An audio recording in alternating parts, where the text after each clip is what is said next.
Hello, this is a guy who likes fanfiction and is too lazy to read, so here is Protector of the Fairies in audio form. Check the description for the links to the author. Protector of the Fairies. Waking up to an unfamiliar world. The light was so bright she noticed as her eyes flickered open, one arm being raised to over her face.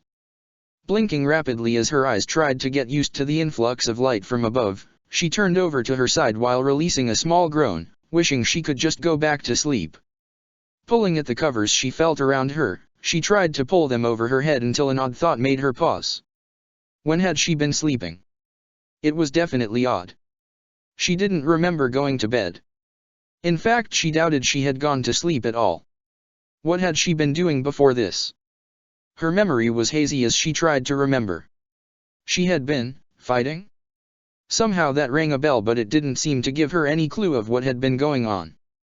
Her mind had come to associate fighting with normal, and wasn't that worrying in itself? So if fighting was right, why had she been fighting? She forced herself to think harder, running through her memories as details begun to turn clearer. The enemies were inhuman looking, so that narrowed it down. Was it hollows or demons though? She couldn't remember any masks, so it must have been the latter. That meant it was Ziraf related. A normal attack? No.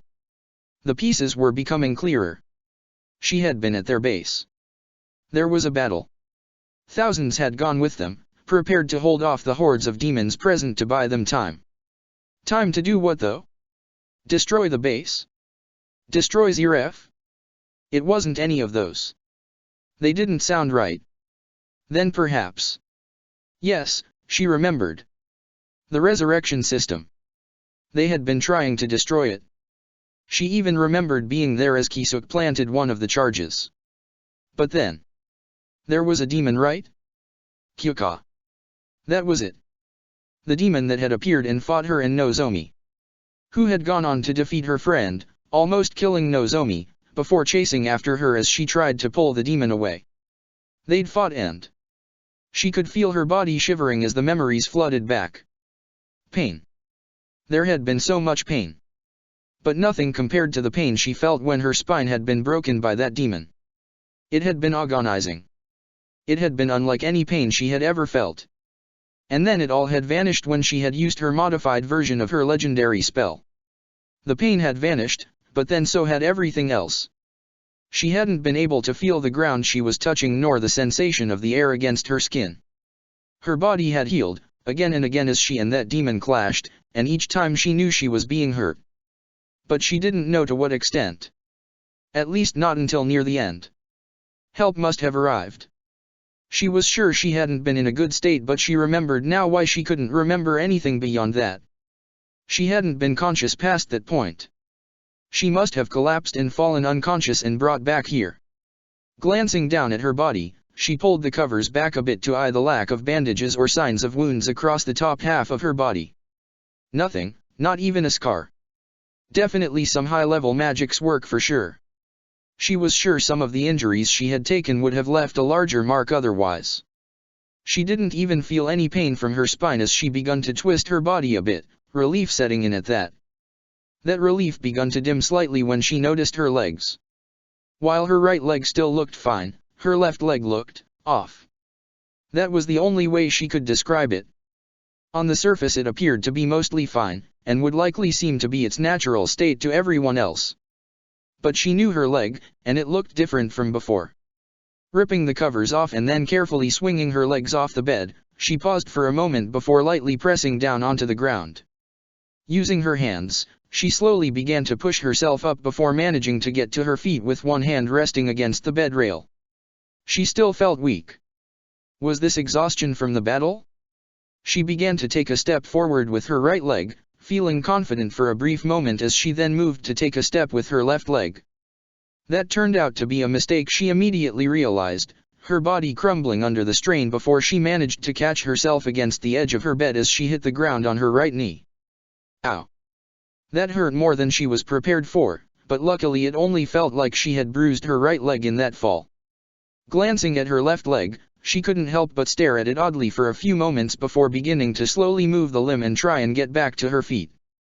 This time she went even slower, taking her time to get back onto her 2 feet without needing any support to hang off. She had to be more careful, it seemed. Taking a hesitant step forward, she pressed against the ground much more lightly this time, not willing to put her weight down on it like before. After a few moments of feeling the ground with her toes, she finally settled to setting it down fully and then trying to take another step. She stumbled as she tried, rushing to place her right foot down and tripping down onto another bed, her face landing face first into the covers. Clinging to the bed for support, she carefully pulled herself back up before using her right leg to help put her weight on as she leaned back towards her original bed to rest against. So it seemed she could barely put any weight on her left leg right now. It hurt a bit, but it didn't appear like the pain was the problem. Rather, it felt like she couldn't get any real strength behind it. She tried, she really did, but it was like her leg couldn't respond. Like her bones couldn't even. Oh. Hadn't she shattered the bones during her fight? No wonder she had realized something was off. Whoever operated on her must have done some miracle work to fix her up as well as she did. She couldn't even see any burns from the explosion she had caused at the end of the fight, though her hair seemed to have suffered, she noticed as she ran a hand through it. It appeared to be a lot shorter compared to her right side. Refocusing on her leg, she knew it didn't look anything like it did when she had tried to heal it herself. But it appeared even the magic used on her had limits when it came to healing her up. She may have won the battle, but this appeared to be the cost of that. Would she be able to walk with it again? It might take some time, she figured, to get used to it, but perhaps her staff could help assist with that. It would make it easier to support her body if she could use it to make up for the lack of strength that she could put in her left leg. She didn't want to fall down again. It was a good thing no one had been occupying it at the time. Looking up at her surroundings, she realized something was up. This wasn't the Genesis. She was surprised at herself for taking this long to notice, and it appeared the light she had thought had been coming from a ceiling lamp was actual from a lacrima hanging up in the center of the room, providing heat and light to what she could only assume was a tent. A medical tent, she reckoned, looking like the ones she had seen at the different battlefields, though it appeared that little bit fancier than most. The beds were far too comfy for this to be one of the ones mass-produced. Only a few groups would be given such luxuries at a time like this, and she quickly began to run through them in an attempt to narrow her options down. It turned out, however, that she didn't to think for the answer. Not with the sudden shouts she could hear from the outside. It didn't sound like cause for alarm. It instead sounded familiar, like a fight was breaking out, but not one that posed a threat. That was Natsu's voice. And the other? Gray? What was going on there? Had they managed to bring Gray back from Zeref's clutches? She could only close her eyes in frustration for a moment as she realized how much she had probably missed, Urza's voice appearing this time in that same stern tone she always had. Just how long had she been asleep? Opening her eyes once again, she supposed she should let them know she was awake. She could call them from here, but she still did want to try walking a bit. Glancing around beside her bed carefully, she found her staff leaning against a chair at the foot of it, with what she could only assume was some of her stuff from the Genesis. Her book that she used to hold words in and her staff was here, along with one or two other items that had been on her person. It took a lot of careful positioning as she began to drag herself across the side of her bed, reaching out careful for her staff and then gripping it tightly with both hands. She paused right before pulling it closer to herself though, her eyes noticing the figure that had been sitting at the other side of her bed, who she could only assume had been there from the beginning. So someone did see that, she muttered in embarrassment, realizing her little fall had been witness to an audience. Not that it was too much of a problem with who it was. She would recognize that orange hair anywhere. Pulling her staff back with her, she pushed herself carefully to her feet to finish her job of standing before turning around to properly face him. "If you were here Ichigo," she joked, "then you should have said." She froze. She had thought maybe his lack of words was because he had been asleep there. It wouldn't have surprised her if that had happened in fact. He worried far too much at times, and if he believed he was responsible in any way for her injuries, then she was sure he'd be racked with guilt. Her would have likely tortured himself by waiting there for her to wake and would have eventually succumbed to sleep, if just to shake away some of the exhaustion even he would be able to feel. But this wasn't him being asleep. As she looked into her eyes, she almost took a step back in fear. She hardly saw anything there. He wasn't reacting to her at all either. He was just staring there, as if she wasn't even in front of him. No, she reckoned he hadn't even realized she was standing right now. He probably didn't even know she had woken up. He just seemed to be lost, staring there at nothing. Ichigo. She wasn't aware she was shaking until she saw one arm doing so as she tried to reach out towards him with it. Her fingers brushed against his cheek before suddenly a tight grip was clenched around her wrist, holding it in place. Ow! His eyes snapped to her before some semblance of the light she was used to seeing in them began to return. Levy. His voice came out so uncertain it hurt even her to hear it. It was like he couldn't even believe what he was seeing, and she saw his eyes widen further as he noticed his grip on her. Sorry. His hand retracted immediately and she was able to see a small bruise already appearing. She withdrew her hand as quickly as she could and let it rest behind her back, trying to make it look as natural as possible in the hopes that he hadn't seen the mark. Who was she kidding? That guilty look on his face told her he had seen it clearly. A small smile began to appear on his face hesitantly, but it appeared to lack so much of its usual life to her eyes. It just seemed so fake. I'm glad you're awake, Ichigo said as he made to stand. Are you okay? You can have this seat if you want, though I would have thought your bed is comfier than this old thing lying around. Hold on and let me go get Laxus. He'll want to see you too. There's so much to catch up on and dash. Are you okay? She couldn't help the words that escaped from her mouth. Ichigo quieted down just from hearing them, and for a brief moment she saw the smile he was showing dim, revealing the blank expression that he had been wearing before he had noticed her. And then it was gone, the smile returning though appearing much more forced this time. I'm fine, Ichigo told her as he began to move, heading towards the tent's flap. I'll be right back, okay? His eyes briefly came to rest on her as he passed, before she could only see pain as they took in her struggle to stand as she leaned against her staff for support. He was gone before she had a chance to answer his question or even ask what that look was about, leaving her alone with her thoughts. He had lied there. That face wasn't the one of someone who was fine. How much? How much had she missed for him to be looking like that? And what was that look he had shown her when he had seen her leg? He looked like he had been ashamed. A brief shout from outside caused her to jump slightly, leaning heavily against her staff as she stumbled and had to rely on it to keep herself upright.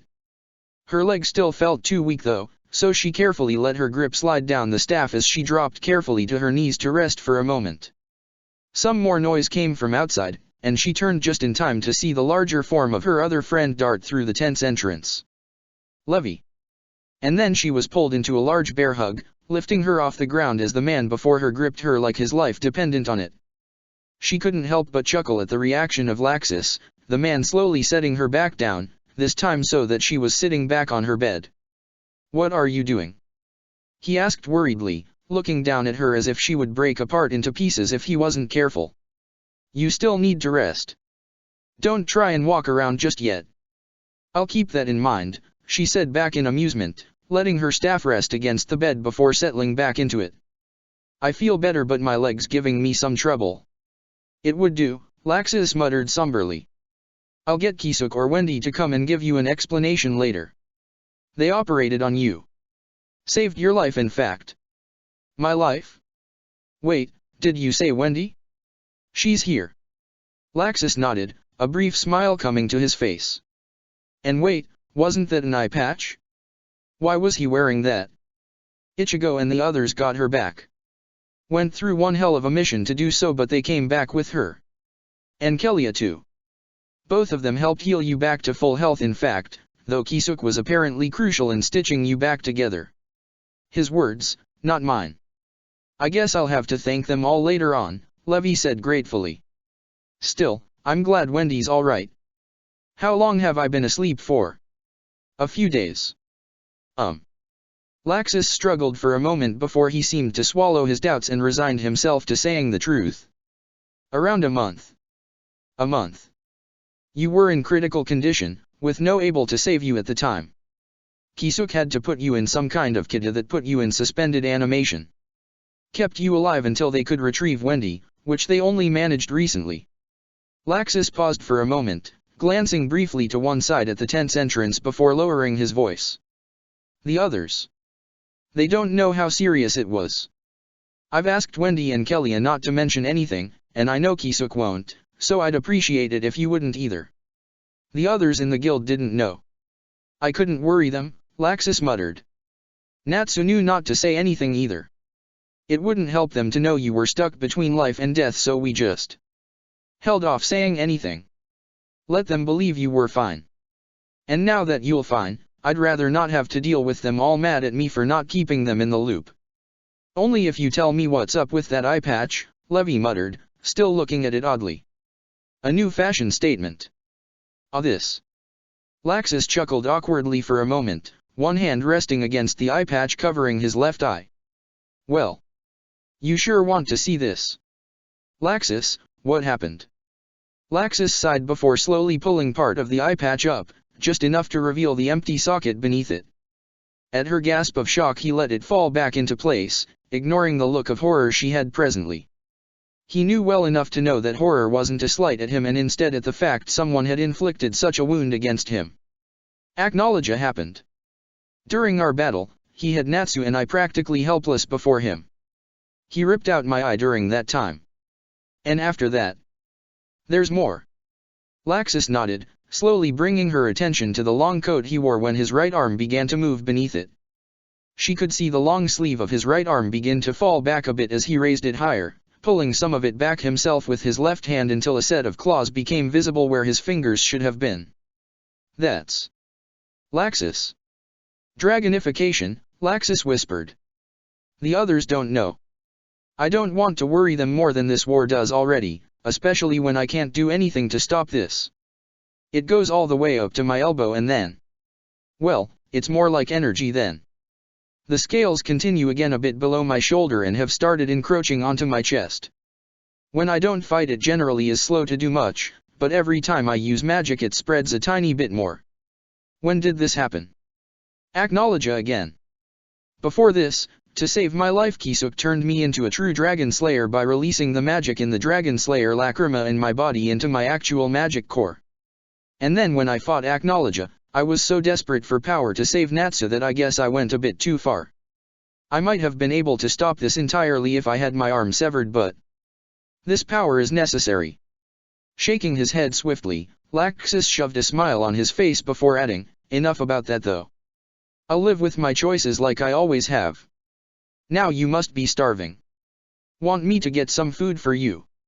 I'd rather try and walk to get if you don't mind, Levy asked, Laxus shaking his head. Let's wait until you get some more energy in you first before you try that again. You need to recover your strength. I'll tell you everything else that has happened while you eat if that's okay with you. One thing first, Levy asked, Laxus nodding in agreement. What's wrong with Ichigo? Oh. You noticed that? Bit hard not to, Levy admittedly. He didn't even realize I was awake and moving around when I finally realized he was there. He just sat there, staring at nothing, since he definitely didn't see me in front of him. And when he realized I was there, he did seem happy, but he looked like he was forcing himself. Exactly. And compared to your reaction when you saw me, his was more like a stranger's. He went to get you I assume, but something tells me he isn't in a hurry to come back. Laxus sighed, taking the opportunity to sit down on the bed beside her own. You really do like to pick the difficult questions, he muttered, running his left hand through his hair. Shinji died. And since that moment, Ichigo hasn't been the same. It's been a day really since then.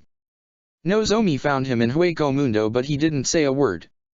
Considering Ichigo's state and Shinji's sword that was left behind, we realized what had happened fairly quickly. When we finally did get Ichigo to speak, it was brief and it only confirmed what we had already assumed. I'd bet he said more to you than he did to us in all the hours he's been back here. Hearing him tell me that you were awake was the first thing he had said for hours, and after that he walked off to who knows where. You let him. You think I can stop him? Laxus shook his head. I've tried reaching out to him but he brushes off any attempts by not even reacting to me most of the time.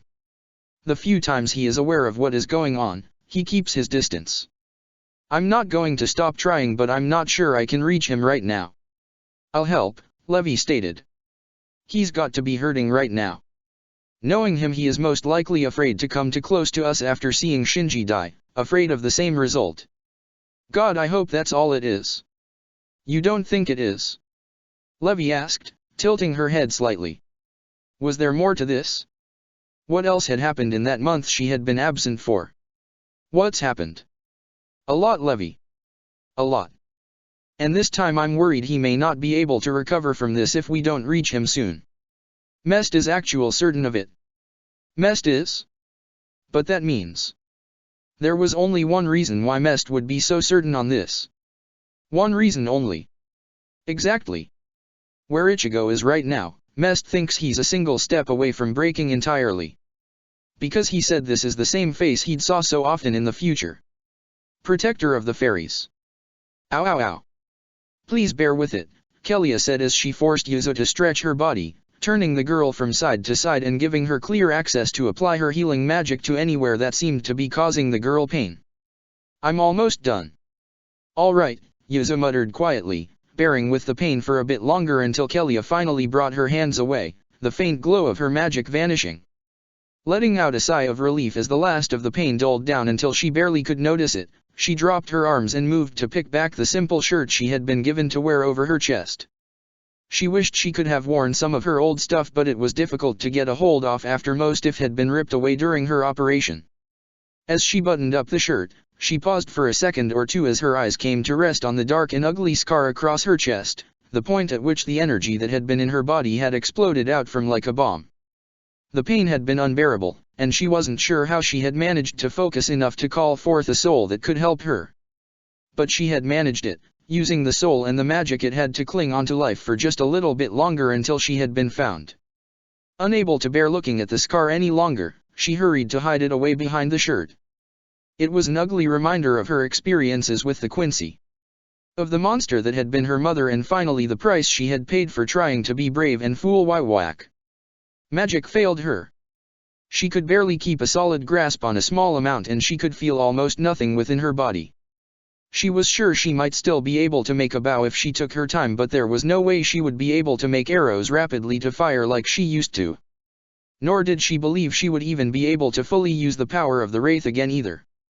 Not unless she took a large amount of time to draw in and hold all the energy necessary, and even then it might still only last for a few seconds. She hadn't meant to worry Karen when she heard the news. It had been Wendy that broke the news to her, speaking softly and trying to be kind. And with Karen in the room, she hadn't wanted to reveal how she truly felt about that. But learning that her time as a mage was over, that she would never be able to use her magic again like before, she had ended up crying before she could stop herself. It felt unfair. She had tried so hard to do the right thing. She had tried to fool Wywak, to play the role of an obedient soldier that he could use, and she had been prepared to risk her life if necessary. But after having escaped, after having reached safety, to have it suddenly snatched from her like that? It hurt. It hurt so much, even more so than the pain that she had felt physically from the explosion. She was just glad her dad hadn't been in the room at the time. She would have hated for him to see her like that. He already looked so sad when he looked at her, as if he felt like it was his fault for failing to protect her. He had come all the way to save her, even going as far as to abandon his duties as general, and in the end she had still suffered, and in his absence there had been so many casualties. Even if it was a lie, she would rather have him think she was fine and happy than to see another weight added to his shoulders. She wasn't sure where her dad was right now. He had been in here plenty of times, but he could never stay too long. His duties had him too busy, and she knew something serious was happening that no one would say anything about. She knew why that was. No one wanted to worry her, especially with matters she could no longer help with, but she still wished she could hear about it. Karen did stop by more frequently at least, and she did hear some small bits of information from her. But nothing ever major. It was always stuff that they could be happy about, or occasionally some small stuff. She hadn't realized how much closer her sister had gotten to Toshiro in her absence, for example, and she heard a few of the stories from that month during such times. Even Ichigo had stopped by at one point, although he hadn't stayed long. He seemed to have merely been checking up on her to see if she was alright, and then had disappeared off. According to Karen, it wasn't anything personal against her, but rather he seemed to be acting that way to everyone. She knew there was more to it, but Karen had been too tight-lipped on the matter and she hadn't been in the mood at the time to press further. Right now though, her main frequent guest seemed to be Kelia. As one of the most talented healers in all of Ishgar thanks to her magic, Kelia's services were in high demand, especially with the number of injured. She, along with Wendy, were typically called in for the most serious jobs in which they could perform miracles that would have been unachievable by anyone else using normal means, and she had known they had a lot on their plate for hours with the influx of wounded. But now that things had begun to calm down again and that they weren't being called out as much, Kelia had taken to visiting her a lot. She could guess at the reason. Even if it had been under a strange kind of influence, Kelia had been in support of the man who had held her captive. Kelia had done nothing to help her, nor even felt like she had any intention to. She had even heard that she had fought with Wendy, and now that she was back to her normal self it appeared like she felt so guilty about her actions. As such, Kelia kept checking on her, the one who had suffered the most as a result of Waiwaka's actions. Whether it be from regular check UPS that might not always be needed to applications of healing magic to help her deal with the pain from her chest, Kelia would continue to come to offer any help she could, both as an apology and as redemption for her actions. She had tried to tell her that she didn't need to worry about it, that she was hardly to blame for her injuries, but Kelia hadn't listened. Or rather she hadn't wanted to, since she couldn't accept those words. So she let the girl help her. She couldn't deny it did help, and it did seem to have an effect on Kelia too. Now if only the girl would speak a bit more and be a bit less professional. Sighing as she saw the girl say her farewells and rush off, she guessed she would have to try and get her to open up a bit more next time. She knew she'd be back. So long as she was still injured, that guilt would likely never disappear from Kelia and would draw her back. Maybe next time she'd be able to help the girl a bit more so that she could at least help ease her pain like she was doing for her. Protector of the Fairies. So how are things looking? Jura asked, leaning forward slightly as he eyed some of the screens that were scattered at the edges of the table. Surrounding the table at different sides stood the current assembled generals, both Ishain and Byakuya, along with his fellow wizard saint present and a few others. Hibiki had joined them quickly once it became apparent that his expertise would now be needed, even if the Genesis was no longer operational, and the minds of Kisuk and Hades had been brought in too to help assist.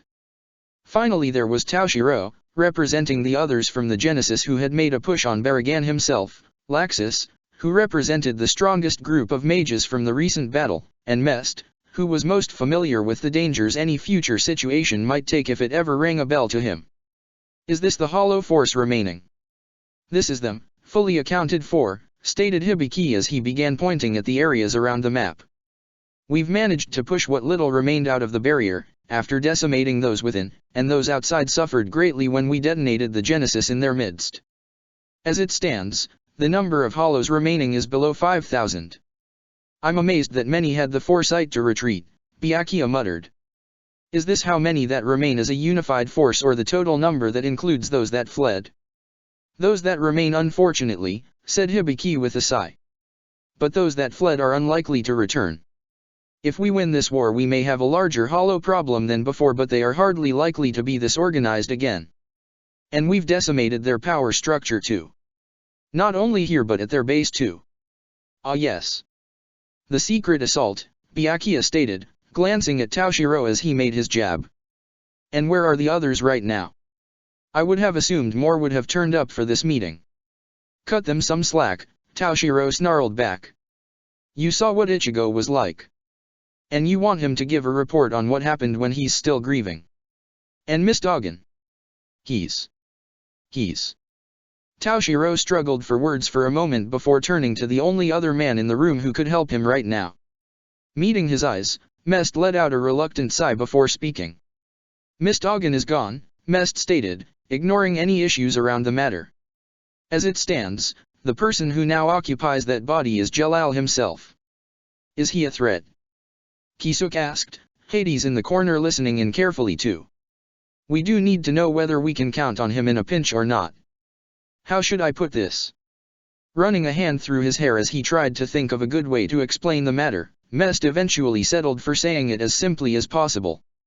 He'll fight for us for the time being. He said he's keeping a promise he made, so we shouldn't worry about him. Like that will calm us down at all, muttered Yuryuki. If he's Jalal now, then it means he isn't too good on keeping promises. He betrayed the Magic Council, in case you all forgot. Then we keep an eye on him, stated Laxus. The fact is that he's here now when he could have tried to hide or leave. Like Hades, he must know we can only win if we stand together. That whatever his goals are won't be achievable if this war continues like this. I'll dispatch some troops to keep an eye on his current lodgings, Ishain muttered. It'll at least let us keep an eye on him. Don't bother, Laxus said. Leave him to Fairy Tale. Unless we want to announce to the public that Jalal has returned, it's better to keep this quiet and watch him in a way that won't draw too much suspicion. And if he does act out, Fairy Tale can handle him. We have the firepower to do that. We're in agreement then? Asked Byakuya. Good. Then the next matter to deal with. Did this mission succeed? How much of Baragan's forces are left? Turning to Taoshiro, he added, you said you took down the third espada, correct? Yeah, Taoshiro admitted. Mistogin had teamed up with a hollow that had betrayed Baragan. The second espada, Coyote Starke. But from what Jalal told me, he fell against the first espada, Ulquiera Cipher. Apparently the hollow had some kind of second release. Have any other hollows shown this? None, stated Hibiki as he briefly glanced through some notes on a screen. Must be a new technique, and one that is known very little too. But it's not like we knew too much about Arrancar in the first place. All of our knowledge comes from either fighting them or making assumptions based off Ichigo and Shinji. Ulquiera died though, right? That's what Jalal said. It was Ulquiera's strength that apparently forced Mistogin to surrender control to Jalal. He wanted to stop the hollow before it could hurt anyone else. A noble sacrifice, Yuryuki muttered. He made it worth it. Hibiki, you were saying that it feels like only one or two espada are left in the hollows remaining. Hibiki nodded. That's correct. I don't sense anything that concrete from them, however, so they must be fairly weak. Might not even be espada and instead just normal Arrancar trying to hold what little hollows are left together. They certainly must not have been strong enough to keep any of the few Minos left around, since it seems the hollows left are most normal ones. One final push and we can finish them all off for good, leaving only Baragan. Unless Baragan manages to regroup with those that were scattered, Hades pointed out critically. Do not underestimate the chances of such an event occurring. We should move swiftly to eliminate the hollows remaining here to avoid any more surprises being added to their ranks. Moral-wise, it would be worth doing this sooner too, Jura pointed out. The mood is still somber around the camp, but the fact that we were able to recover our lost ground and rescue some of those scattered and abandoned has managed to bring back some joy to the men and women fighting. I'm even hearing tales about Mermaid Heel being spread around, though I'm doing my best to keep those stories away from the mages themselves until they have had time to properly grieve for their fallen. If we can eliminate the last of the hollows present though, it'll make everyone believe that the sacrifices in these past few days has been worth it. That it wasn't for nothing. I'll make the preparations, Byakuya offered. If we plan to do this, I would rather us have as few casualties as possible. We can head out with strength rather than numbers and ensure no more lives are lost. I'll join you, Ishain stated, ignoring the looks he was sent. What? He glanced down at himself, bandages still covering parts of his body, before shaking his head. This is nothing. Don't worry about me so much. Besides, I still have a duty to do here. I won't leave it unfinished. Very well then. Then I suppose we have one final issue. What do we do about Baragan himself? Ichigo fought him, right? Asked Jura. Does anyone think they can get him to say anything? He is the only one with any idea of what went down against Baragan. No one has managed to get him to utter much so far, Taoshiro muttered. He's taken Shinji's death hard. Much harder than I ever thought possible. I think he's been carrying Shinji's Zanpakuto around too and has taken to staring at it when he's alone. I can try talking to him, offered Kisuke. He's my student after all. Failing that, maybe Laxus could get something out of him. Laxus sighed, rubbing the back of his neck with his left hand. I've tried. He's not saying anything, not that I'm sure he's actual listening all the time. He just sits there, staring at nothing. No. All eyes turned to Mest, the man barely realizing he had spoken until he noticed the silence. Sorry, spoke out loud. But you seem to have an idea here, Hibiki pointed out. You are the only one here who knows about the future. We'd appreciate any advice you can give us. You sure? Mest sighed at the nods he got. Fine. Ichigo's not staring at nothing. He's remembering. Remembering. Hades gave a brief grunt at the thought. Yes, that could easily be it. From what I have gathered of him, he takes on a lot of burdens and holds himself responsible for a lot of it. So in light of Shinji's death, he is likely wrecked with guilt and is reliving those moments over and over again in his mind. I'm afraid it's a bit worse than that, Mest muttered, drawing the man's attention back to him. That look that he has right now is so similar to what he wore in the future. So similar that I actually wondered if I had been dreaming that I went back to the past for a moment. He's on what I can only assume is the edge of a cliff, ready to fall with but a tap. And what happens when he falls? Ishine demanded. What happens if my son takes that tap? He loses all will to win, Mest muttered darkly. In the future, he fought so much. But he never truly cared if he lived or died. No, I think he actually wanted to die. But he wouldn't take his own life, not when others still needed him. So he fought, again and again and again. And every time when he went to fight, I knew a part of him was hoping he fell just so it would finally bring him to an end. He would always fight with everything he had, but it was so robotic. Like the outcome wasn't a concern of his anymore, only ours. And Ichigo is one step away from becoming that. Laxus asked. God. We can stop him, right? I don't know, Mest admitted. By the time any of us realized he had broken, it was already too late. It might already be too late, but I just don't want to believe it is just yet. But make no mistake, if we don't do something soon he might not have much of a chance anymore. He won't beat the other Ukin if he no longer cares about winning. I don't think we have to worry about that yet, Hades stated, getting strange looks in return. It's true. After hearing what you told us, I can see where you are coming from. But he isn't too far gone yet. Because there is still a strong drive left within him. And you know this because it's so very human, Hades stated with a smirk. Shinji Hirako died, and Baragan was the one who did it. Ichigo is seeing that same scene over and over again. So right now, it isn't just pain he should be feeling. No, there is still something else, which is why he hasn't fully broken yet. And that is anger. Until that flame of rage dims, he can be pulled back from the edge, I believe. The bigger question is who will be able to do that before. Hades slowly trailed off, his exposed eye widening in fear. Oh no. What is it? Ishine demanded worriedly. What's wrong? Hibiki, check your maps, Hades demanded quickly. Where is Ichigo now? What? You heard me. Check the maps. Rapidly typing away at a screen before him, Hibiki's eyes quickly traced the results before stepping away from the screen and pressing a hand against his face as he groaned. Oh no, this isn't good. What is it? Laxus asked, almost afraid to ask. Where's Ichigo? I don't know, Hibiki admitted.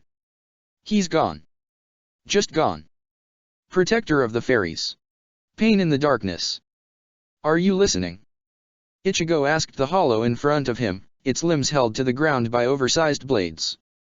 Reaching out with one hand, he grabbed the hollow's mask and used it to force its head upwards towards him, ignoring the hollow's attempts at struggling or how the mask cracked beneath his grip. Or do I need to repeat myself?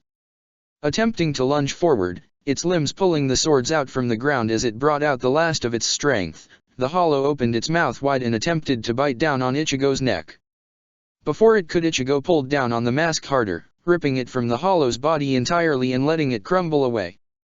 Taking a step back, he avoided the body of the hollow as it fell, beginning to disperse around him now that its life had ended. Instead he turned his attention to the other hollows around him, all desperate to devour him. They couldn't though. Not with the guards that stood surrounding him and who stretched across the battlefield. Hundreds were fighting, and likely dying, but he didn't even bash an eyelash at them. They were only illusions after all, merely Tenro warriors as Mavis would have called them, meant to hold the hollows in place and keep them occupied on something. Knowing the hollow now dead at his feet was worthless to him, he discarded what little remained of the mask he had ripped from its body and turned to the next nearest hollow. The real illusions had kept the ring around him wide, constantly expanding with each kill he made. The reason for this was that they were running out of room around him to stand.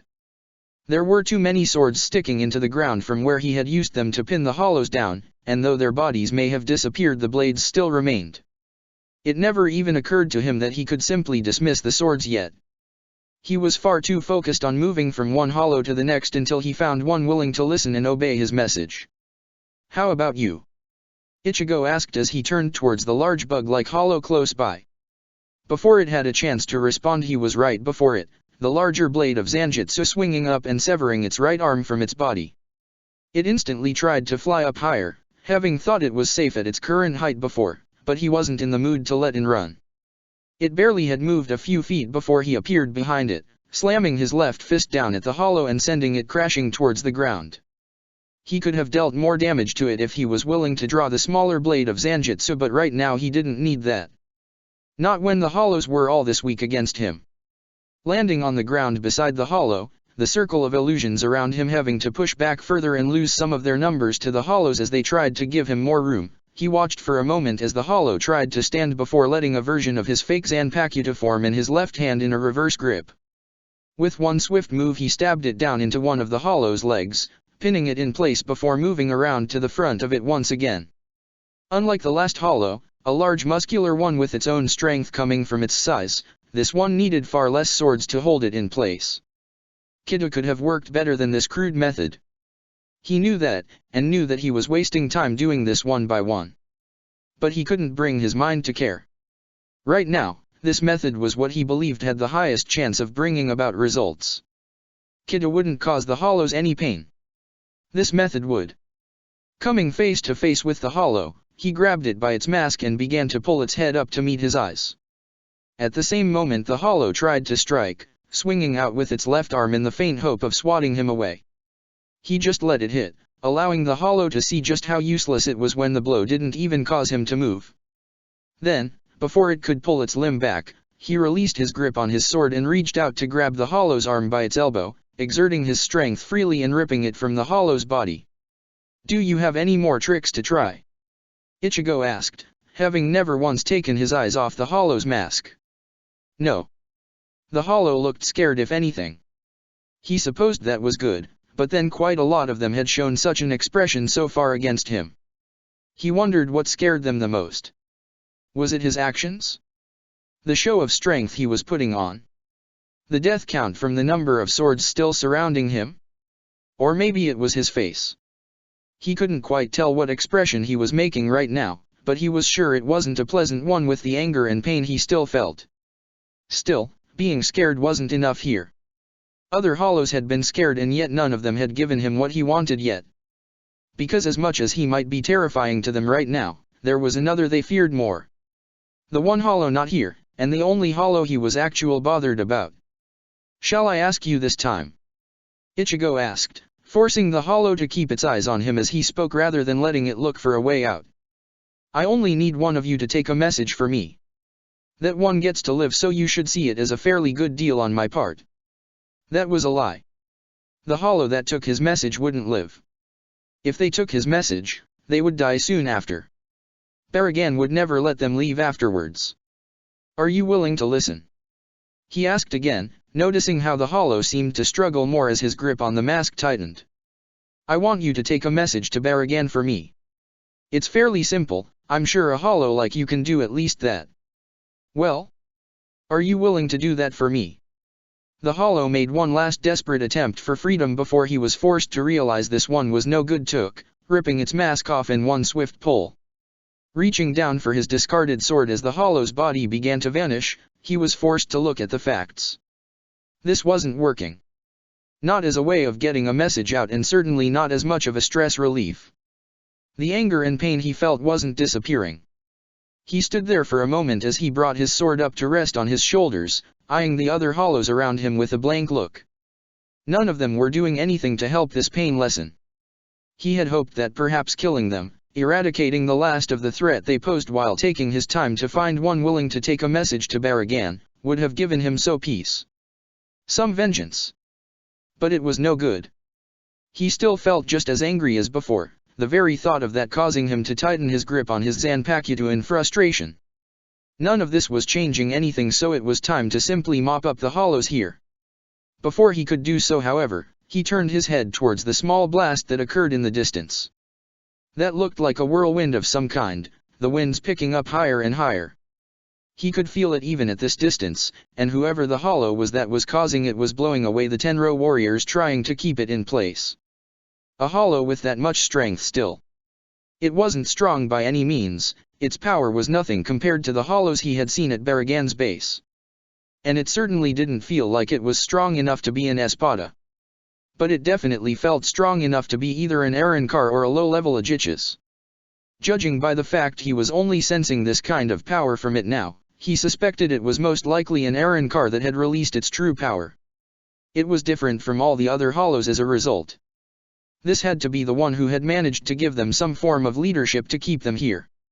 And if it was an Arankar, it meant it had more human traits than its brethren. And that worked for him. Making normal hollows fear him was easy, but it was harder to make them fear him more than Baragan. But an Arankar was different.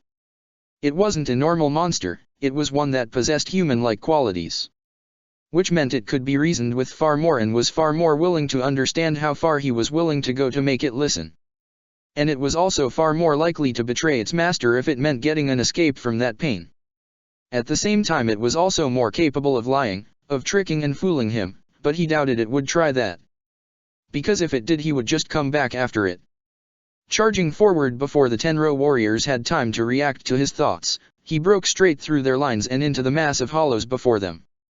The shields the illusions wielded had been the only thing that kept them standing against such large odds, protecting them from the sheer amount of hollows attacking at once, but for him they were moving far too slow to pose any sort of threat. His second sword was drawn as he darted through the crowds of hollows, both blades swinging through the air and killing hollow after hollow. For the hollows whose actions threatened to divert him from his current part, a barrage of swords met them, cutting them down through a rain of Quincy-made steel. Seeing the Arankar he was after close by, a form that appeared to have horns across the hollow's body and a mask that framed its face, he focused on the source of the whirlwinds, coming from the armor that surrounded the hollow's legs. Looking closely at the wind, it appeared they were more than just ordinary whirlwinds if the bird-like masks that were visible at the peaks of the vortexes were any indication. Well, if the legs were the source of that power, then it made things much easier. The Arankar noticed him coming, one of its legs kicking towards him and sending all three whirlwinds of wind to spiral towards him, the peaks at the end opening wide in an attempt to grab him or even swallow him whole. It might have been a threat to some, but he knew many people who could avoid or counter such a strike. Getchuga Tenshao. He hard to put his heart into saying those words. With a single swing of his sword, a large wave of energy was released, spreading out far enough to catch all three whirlwinds in its blast. The wind scattered upon impact, unable to maintain its form against the superior power, and before the Arankar could respond with a follow-up attack, he closed in, struck and then began to sheath the smaller of his two blades. Behind him the Arankar crumbled down to the ground, trying to hold himself up with his left leg and his arms. His right leg meanwhile was gone, severed close to the waist, and with it the ability to generate its attacks. Wind began to generate once more around its left leg, but before it could, Ichigo cut him off with a single word. Don't. The indication that his sword was more than ready to strike made the Arankar at his feet pause. Yes, this one would do, he realized looking at its face. It realized the situation it was in and was actually listening to him. Hollows roared at him from behind, but they quickly fell silent as he turned and directed a new barrage of blades down into their ranks, giving time for Mavis to create new Tenro warriors to keep them occupied for a bit. Now that he had found a hollow willing to listen to him, he wasn't going to pass up such a chance. Turning back to the hollow, he crouched down by it so that he could stare into its eyes. If it lied, he would see it. If it tried anything, he knew its eyes would give it away. and anything it did try would be crushed through sheer strength to make it listen. "I need you to take a message to Baragan for me," he said simply, seeing the fear that appeared in the Hollow's eyes as he said that.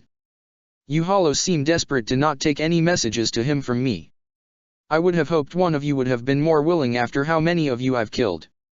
"We are no fools," the Hollow spat back. "We are disposable to Lord Baragan. Any bad news we deliver will only result in our deaths. Lord Baragan is not known for being fair or kind." "That is true, but you will die if you don't," Ichigo replied back. "I'm not in a giving mood right about now. Maybe I would have before, but that was then. And Baragan has made sure I would see things differently." Reaching out with his free hand, he let it rest against the Hollow's neck, as if ready to grab and crush it if he heard something he didn't like. "So, what do you say? Die now? Or die later? I honestly couldn't care which you pick, I'll find one of you eventually. There's still a good few thousand of you left, and all it will cost me is the time it'll take to do this slowly." The Hollow before him sighed.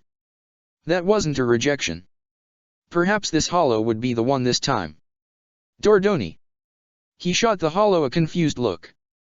"Dordoni Alessandro del Socaccio," the Hollow repeated. "That's my name. If you plan to send me to my death, I'd appreciate it if you knew the name of the one you have killed." "That's a long name. You Hollows really do go all out with your names. It is the only identity we have once we regain some of our humanity. We take pride in them." Ichigo shrugged. "Very well. Then I suppose you have chosen to live a bit longer, Dordoni." "I have. What is your message?" Ichigo paused for a moment, having to struggle for a second to remember it. It had been clear in his mind initially, but after each Hollow he killed after failing to get them to listen, he had ended up pushing it to one corner of his mind. He had been more focused on making them fear him than what he was meant to say. Finally remembering the message, he repeated it out to the Hollow before him. "Tell Baragan I'll be there soon. Where it all started. And that is." "He'll know," Ichigo stated. "Trust me, he'll know. Now go. Use the Gargantat or whatever means you want, just get out of my sight." Turning and walking away from the Hollow, he gave it the barest amount of attention necessary to sense the formation of a Gargantat behind him, followed by the disappearance of the Hollow's magical power. It was gone now, and with it the message he wanted to be delivered. Now all that was left was to get rid of the rest of these Hollows. There was no need to hold back now. Leaping up into the air, he let Mavis dismiss all the illusionary warriors that stood in the midst of the Hollows, allowing only the ones near the barrier to remain.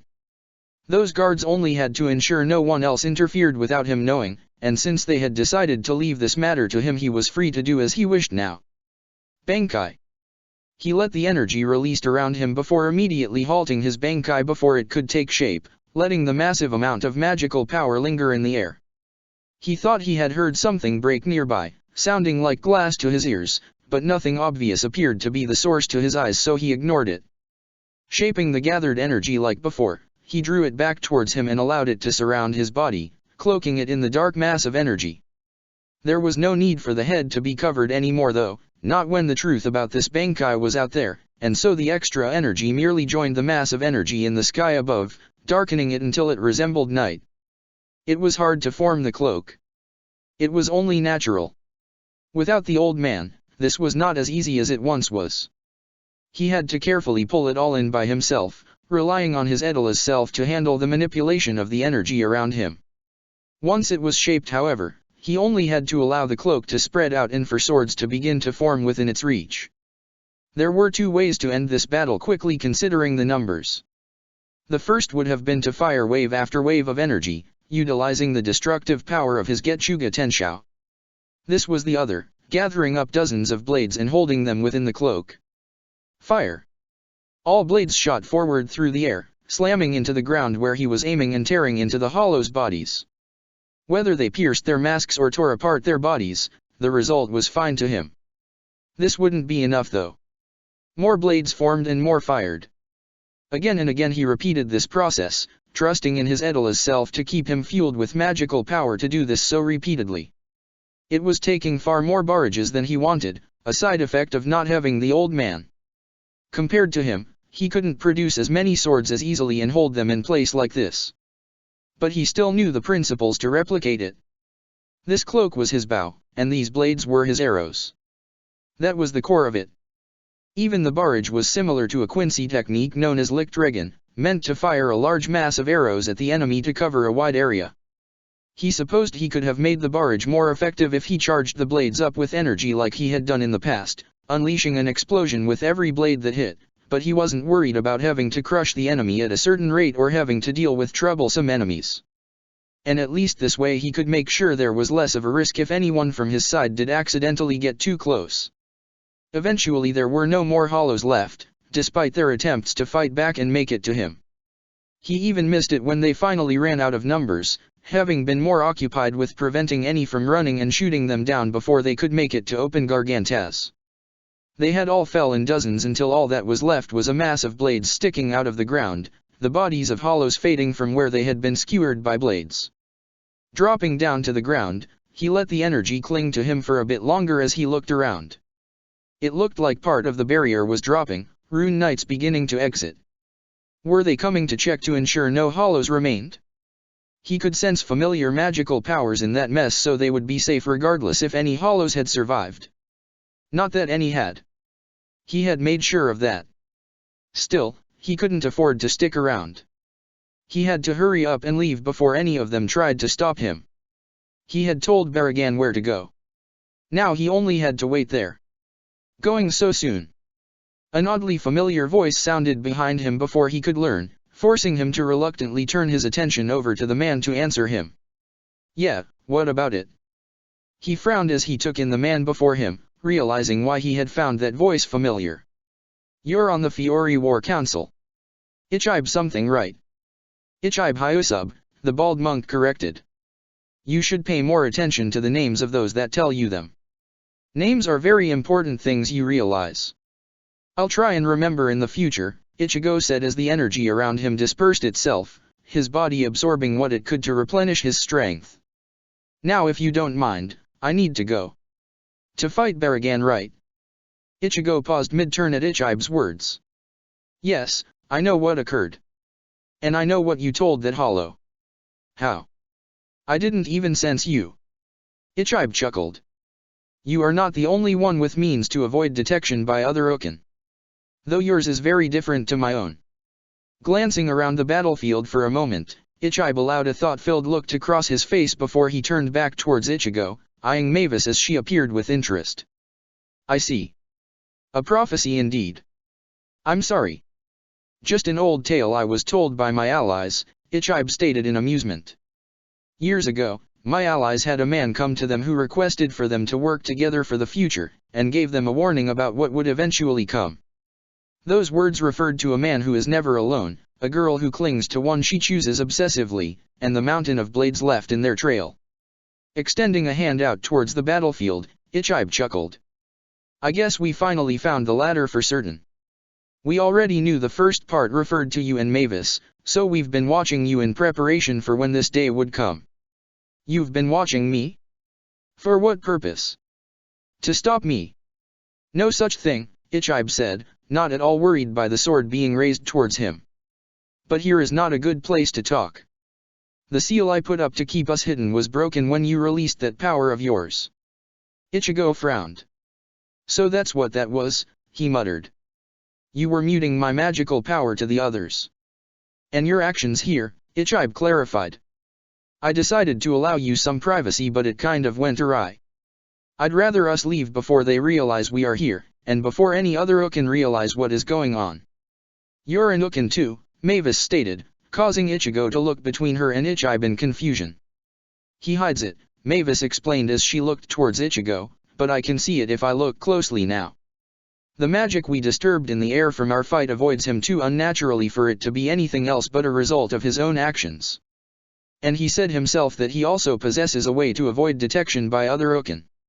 It wouldn't be surprising if, in such peaceful settings such as the Fiori War Council, that he could hide it so effectively even when right in front of us. I will explain more later if you are willing, Ichibe said, extending out a hand. However, first please come with me. There is something important that concerns you both that I would like you to listen to. Alternatively you can leave, continuing your plan to meet Baragan. I will only delay you for a while, but if you are willing then please come with me. Afterwards you can do whatever you wish. Ichigo looked at the hand for a moment before glancing at Mavis, the girl giving him a blank look as if to say it was his choice. Sighing, he nodded at the man before taking his hand and shaking it. Fine, you have a deal. But be quick about it. I don't intend to leave Baragan out there for long. Protector of the Fairies. What's happening outside?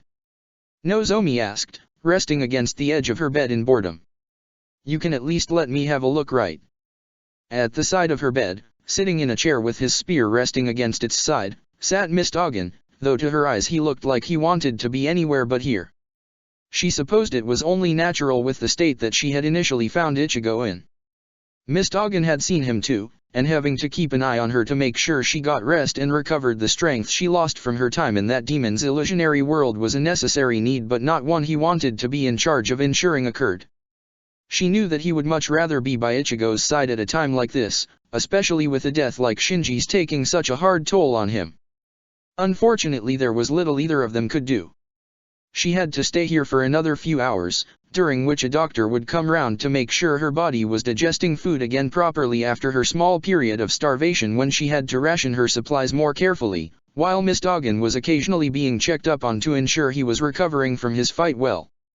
Normally Mest appeared whenever the doctor arrived too, which she found odd, and she wasn't always privy to the conversations the two had at one corner of the room.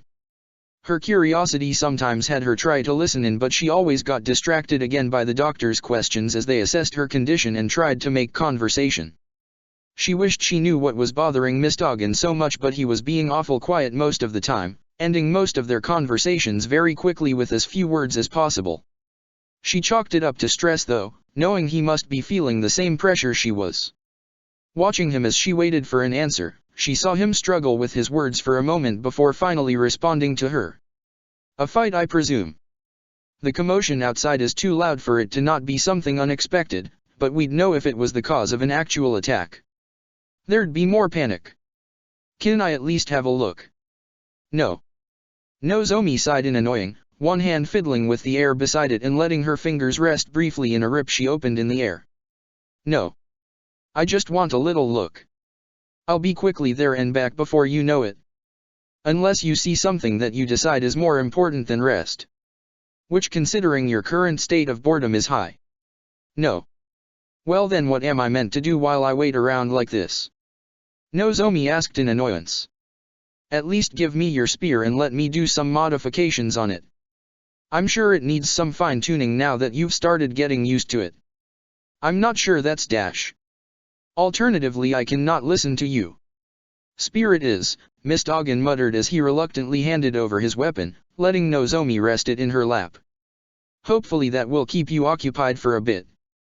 Oh it will, Nozomi stated, reaching into the rip in space she had already made and rummaging around for a toolkit she knew she had chucked in there somewhere. Finally finding what she was looking for, she pulled it out with a triumphant smile before she began opening up a side port across the middle of the spear. You've done a decent job at keeping this in working order, Nozomi stated in approval, slowly reaching in and lifting the small lacrima out carefully. Inserting a small amount of her own magic into the cylinder-shaped lacrima, she watched the reaction the lacrima gave before letting out an annoyed huff. Except you've messed up with maintenance of the lacrima like I warned you about.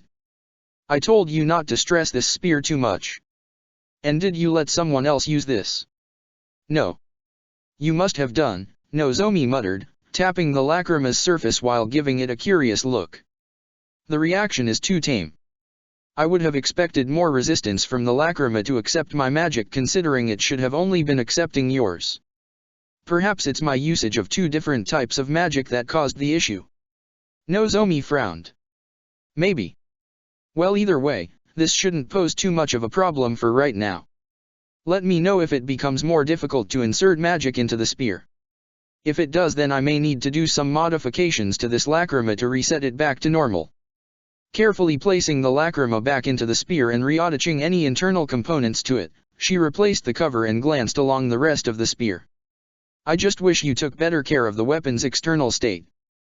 Scratches are hardly an issue, but you've got metal scrapped away in some areas, and the blade seems dull from just a glance. What did you use this for recently? I threw it at a hollow. With a lot of strength. How fast are we talking? Faster than its initial usage.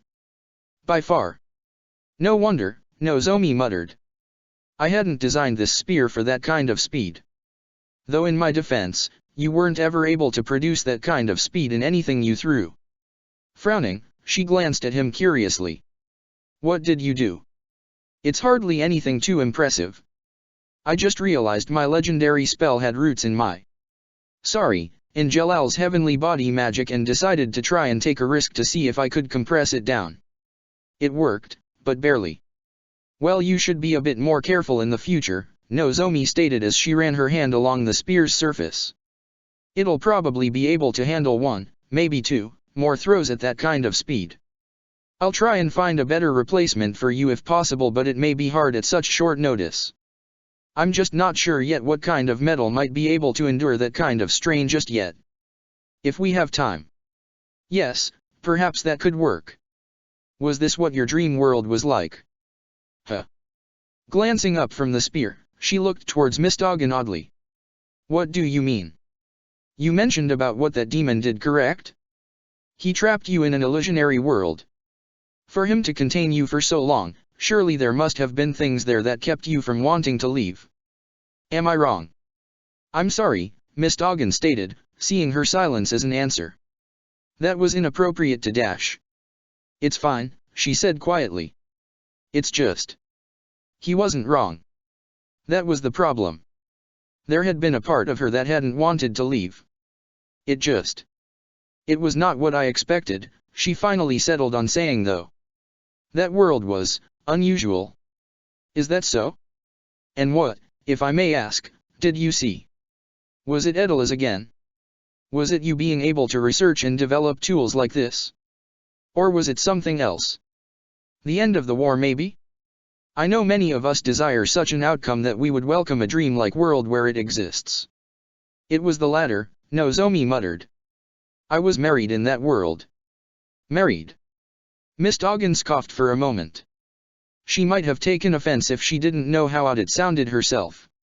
After a few moments though, he seemed to pick up on the fact that she wasn't saying anything. You're serious? To who? Wait, silly question. Well, maybe not. What version? I'm sorry. Mistoggen sighed at her, almost as if he was annoyed. She couldn't deny that his reaction right now seemed odd, almost like he was impatiently waiting for her to keep you. Edela's or Earthland? King or prince? Which one was it? Prince, she admitted softly, eyeing him more warily now. That world becomes more believable the more the one trapped in it believes it could be possible. If it had been Edela's, it would never have fooled me for long. I would have realized it was a lie because I can see no way to ever return there, even if I desired to. I see then. So? How was it? Married life, I mean. What part of it made you hesitant to leave? None of it, initially, Nozomi muttered. At first, it seemed like bliss. It was peaceful, and though things might not have been as I might have initially expected, I was still fine with it. It was only when I began to realize that it was fake that I began to question things more and whether I truly desired it. So much of it was something I could easily give up, knowing it was fake. I became detached from that reality so easily, to the point I cut down my own daughter in that world. Oh. She saw Mistoggen lean forward in interest before the man seemed to realize what he was doing and tried to play it off. That's an extreme reaction. No hesitation there. None when I did it. And after?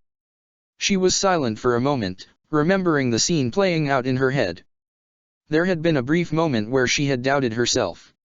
She had killed her daughter in that world because she had been so sure that she wasn't real.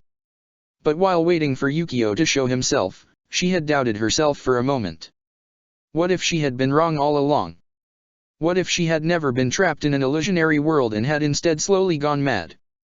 Every passing second waiting for Yukio to show himself had piled up those doubts further, and she couldn't deny the relief she had felt when Yukio had finally appeared and proved her right. But what if she had been wrong? I knew it had to be an illusion, she finally said. There was too much pointing towards it. I had to believe that I wasn't wrong. Afterwards, she continued, I found the core of that world and destroyed it. It was then I realized that what I was shown was not completely my own desire. I certainly desired some of it. It followed paths I could understand. But it was also the demon's desire too. A shared world, that both could see as perfection if desired but not the only perfect world out there for us. And that is why you regretted leaving. Nozomi shook her head. No. I regretted some of it because of what came after. Letting out a sigh, she let her chin rest against the palm of one of her hands. I found Ichigo remember. I looked him straight in the eyes. And he didn't even see me.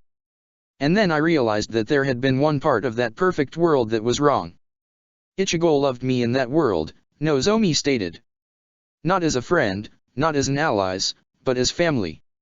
He was able to smile and laugh. And I was a reason for that. But seeing him now, I realized that the Ichigo I saw in that world was a true illusion. He was too free of the tragedies of the war. He too much light still in him despite what he must have endured. Yukio made him like that because I desired that, more than anything. And because of that, she added, I regretted leaving that world. Because he looks at me now and I can no longer imagine any future with him in. And I don't want that. Yes, that was right. She didn't want that. Like a dam, the feelings she had buried, suppressed, and tried to ignore came forth. I once loved his Edala's self. I told you that, right? But I was too wrapped up in being a perfect knight, raising him up onto a pedestal like everyone else did that prevented me from ever reaching him. So I instead became invaluable. I didn't need romantic love, not when I could still feel happy from just being by his side. That was fine to me. And then Ichigo appeared, she muttered, pulling the spear she held closer to her chest. I made myself the perfect knight for so long that, when I saw him, I froze and wasn't able to understand what I was feeling when I looked at him. And it took that demon to make me realize. I had been happy, because it had felt like a gap that had seemed so large once had closed. But it was only surface level at first, she said in shame. No, it was worse than that. Even without realizing, I was seeing him as a replacement for the one I couldn't ever reach. And then something changed. Am I right? Asked Miss Doggin. She could only nod at that. There was no other answer she could have given. When I lost him, I realized how important he had become. He had taken me in when I had no one else to turn to in this world, and then he vanished. And then over those years, both of us waiting and trying to find a way to find him again, I began to hope more and more that someday soon we would meet again. And when we did, I was happy. We were together again, she muttered. Fighting together, working towards a common goal, trusting one another. He grew closer to me and the demon made me realize that. And as the war dragged on, he confided in me more. He listened to me when he was hurting, and I like to believe my words helped. But I knew what would happen if this war continued, she muttered darkly. I could reach for him in that darkness, but each time he sunk a little bit deeper. But he never sunk as far as he has now. My words can't reach him. Not when he doesn't even see me when he looks in my direction. And if he isn't pulled out of that darkness by someone, he will fall into it until nothing remains. Tightening her grip on the spear she held, she muttered, I don't want that. I hardly know what I desire from the future. But I don't want him to disappear from it. Even if he never returns my feelings, I still want him to be in my future. I still want to be by his side, fighting the same battles like before and stopping him from losing himself entirely. Letting her grip on the spear weaken as she placed it back down against the bed, she let out a sigh of frustration. But I don't know what to do. How do I save him? Can I even do that? Should I reach out like always? Should I take him somewhere where he is forced to listen? Should I steal his attention away so that he cannot ignore me?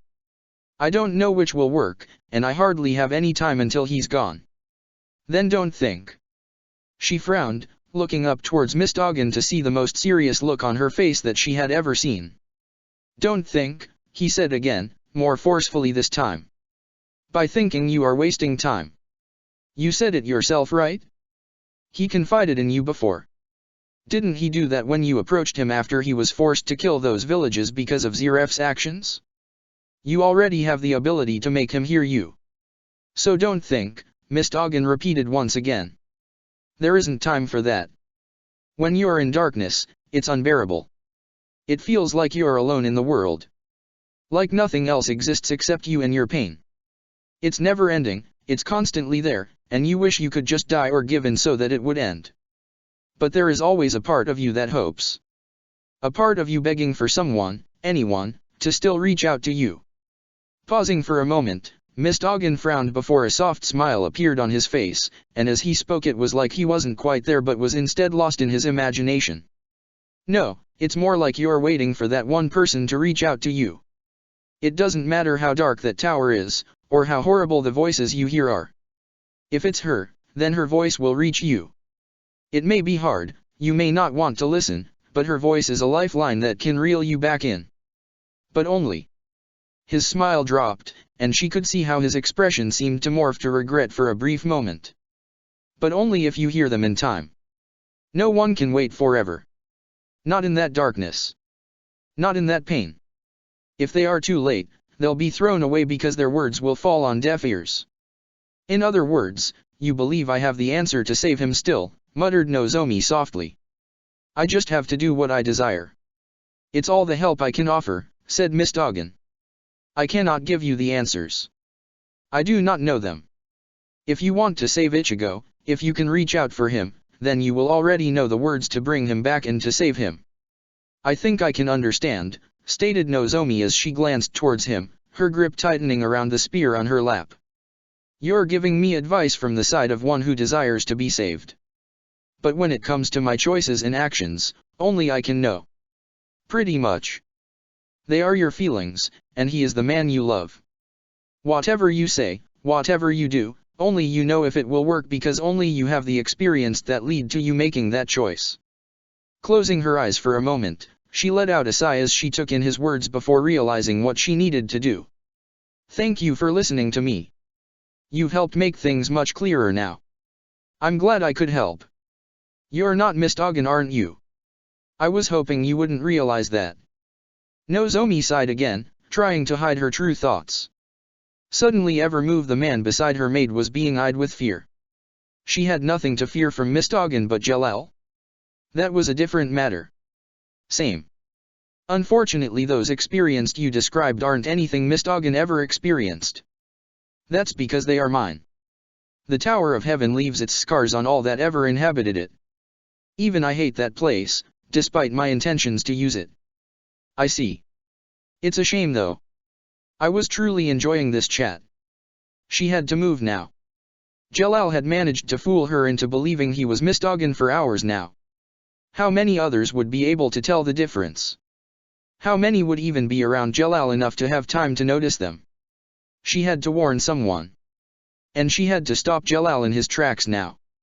Rolling to one side, she let herself all out of the bed she was in, ignoring as Jalal reached towards her to stop her before slipping straight into a familiar green portal. Before Jalal had time to realize what she had done, she was exiting the space behind him, Miss Doggins' spear raised and held against the back of Jalal's neck. Please don't make any sudden movements, she asked him as she forced the spear against his skin to show how serious she was being here. This body was still once Miss Doggins, so I'd like to avoid killing you, especially after you were so nice to me just now. But if you pose a threat to anyone here or attempt to escape, I will kill you. Don't think you are fast enough to avoid me slashing your neck. Not at this distance. I guess I have no choice, Jalal said, the edges of what looked like a smirk visible to her at the side of his face.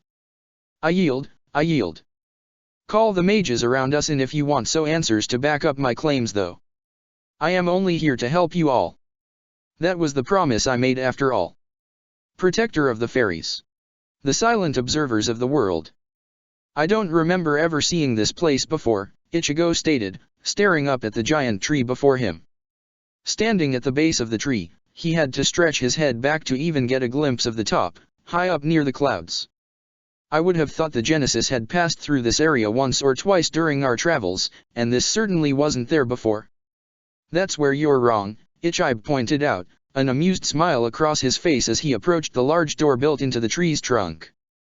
Raising a hand, he gave it a few knocks before glancing back over his shoulder at Ichigo. Like how I was hiding you in the hollows, I have also been hiding other things such as this tree. Though I am not responsible for its creation. That would be a friend of mine. And that is. Ichigo just smiled at that, hearing the sounds of movement from behind the door as the wood that made it up slowly began to twist at the hinges. Someone I think you have already met. A fellow mage of fairy tale. The door swung open as the wood began to settle once more, revealing a familiar face with a large smile spread across it. Ichigo. Mavis. Warod. Mavis exclaimed in delight, leaping off Ichigo's back and letting herself float in the air before her old friend. You're, much more, tree-like. I was expecting this, but it's very different to see it. Warod couldn't help but laugh at that, raising a hand and patting her on the head much to her annoyance when the action pushed her down towards the ground. I suppose it has been a long time. Around 100 years, I would say, my old friend. Is this a result of your magic? I suppose it is. Even before I awakened as Nukin, my life would have been extended due to my green magic. I guess to ensure I could continue living, my magic breathed life into my own body and resulted in the figure you see before you. Now I need to be watered every day. He smiled at her confused look. It's a joke, a joke. You've picked up a few new habits, I see. And you seem to be far more honest now, Warod admitted, watching as she glanced away shamefully. I don't blame you, so please do not look like that. How long have you known? A while, Warod Simple said. But that is all in the past now. Glancing up at the others, he added, shall we all retreat inside? It may not be safe to talk out here for long. Ichigo nodded. I agree. If you would follow me, you two, we will introduce you to the others. Another of which should be a familiar face to you. Let me guess, Ichigo said as he followed the man inside, hearing the door shut behind him and what he could only assume was the sound of the wood moving behind him. The area they had stepped into was quite large but also extremely empty, with only a staircase leading up around the edge of the room. Aoesu, right? You guessed correctly. What made you assume he was here though? Ichigo gestured at Warod, the man still talking with Mavis behind them as they continued up the stairs. You have one wizard saint here already, and one regarded as one of the 4 gods of Ishgar. I figured that if you had another familiar face here, then going by the current company it would make sense to assume the others were involved. Which left the only choice being Aoesu. Very good deduction. Correct on all counts, Ichigo said as they neared the next floor, opening up to reveal a far more decorated room. With some banners covering the walls of the different countries in Ishgar and different organizations, along with a large circular table in the center of the room with chairs situated around it, it looked far more like a place of importance than the floor below. Resting in one of the seats he could also see the form of the Aoesu, leaning back in his chair so far that it was a miracle it hadn't fallen over yet. By his side was the same girl that he had seen in the past, looking just as annoyed at her master's antics as ever. Lifting his sunglasses slightly, Aoesu gave them a wave as they approached, taking his feet off the table and letting his chair roll back forward onto all 4 legs. Well, it's been a long time, Ichi. What have you done to my work of art?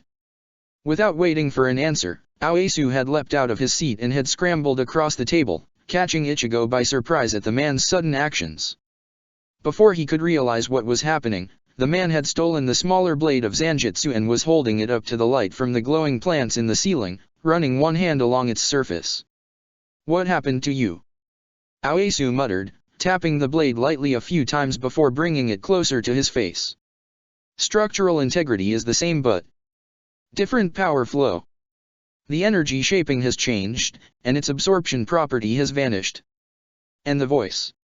Frowning, Aoesu glanced over towards Ichigo before looking back at the blade. Same. But different. Ichigo, what happened? I lost to Wiwak. The words had barely had time to settle in Aoesu's mind before he realized he was gripping Ichigo by the shoulders, the sword he had previously been holding falling against the table. What? When was this? How recently? That explains the worry I felt recently, muttered Ichigo. I reckon this was a few days ago at most, correct? Ichigo nodded. That's right. In the process, he took back his power. And he hasn't made a move yet, muttered Aoyasu. He's got to be waiting for something. Ichibe. We will consider actions after this. For now, let us focus on what we brought Ichigo for. But dash. Later Aoyasu. We cannot deal with this matter right now. Sighing, Aoyasu reluctantly released his grip on Ichigo before picking up the Zanpakuto on the tail and handing it back to Ichigo. I assume that explains the missing part in this. Very well, let's focus on the other matter. Have you met Hibarian, Ichigo? Can't say I have, Ichigo said with a shake of his head, looking toward the last occupant of the room. The man in question looked like he had been hardly paying attention at all, however the stains on his cup and on the table in front of him from his drink suggested otherwise. Even now he seemed to be trying to get his emotions back under control. I assume you're him. Draculo's Hibarian, the man stated in greeting, taking a drink from the goblet he held as if that would help settle his nerves. I remember hearing about you in your younger days. Juoshiro spoke fondly of you. Good, introductions are out of the way, Ichibe said happily as he took a seat, gesturing for everyone else to join him. Waiting patiently for them all to get comfortable, he continued to speak as he turned towards Ichigo. As you probably can tell, gathered here are 3 of the 4 gods of Ishgar. Under more pleasant circumstances, God Serena would have been here too. That fool ran away from his duties, Hibarian muttered. He decided to prioritize his dreams over the job entrusted to us, one he agreed to undertake of his own free will. As such, Ichibe continued after Hibarian's interruption, I stepped in to assist after my aid was requested. As powerful as the 3 here are, they understand their limits well. You're all looking, Ichigo noted as he looked at each of the different occupants, eyeing the magic around them and how it interacted in order to try and get a grasp on the kind of person they were. Couldn't you beat God Serena if you came down to it? Unfortunately not, Aoyasu stated. I'm proud of my blades, but at the end of the day I'm a blacksmith first and foremost. I'm not really a proper fighter, and I'm carried by the strength of my blades and other Zanpakuto. And my magic isn't battle-orientated like God Serena's is, supplied Warod.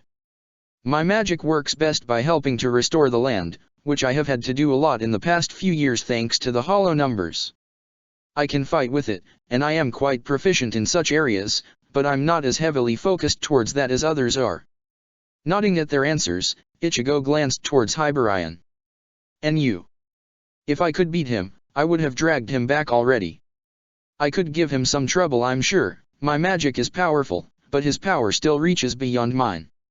So they went to you, Mavis said, sitting on the edge of the table and leaning back with her head until her eyes could see Ichibe. You could beat him. Ichibe shrugged. Perhaps. Truth be told, I have not fought in many thousands of years. Depending on how events unfold, I could win or I could lose. But that could be said to be the same with many Uken. When beings of such immense power clash, luck and the element of surprise can play such a heavy role in whether one wins or loses.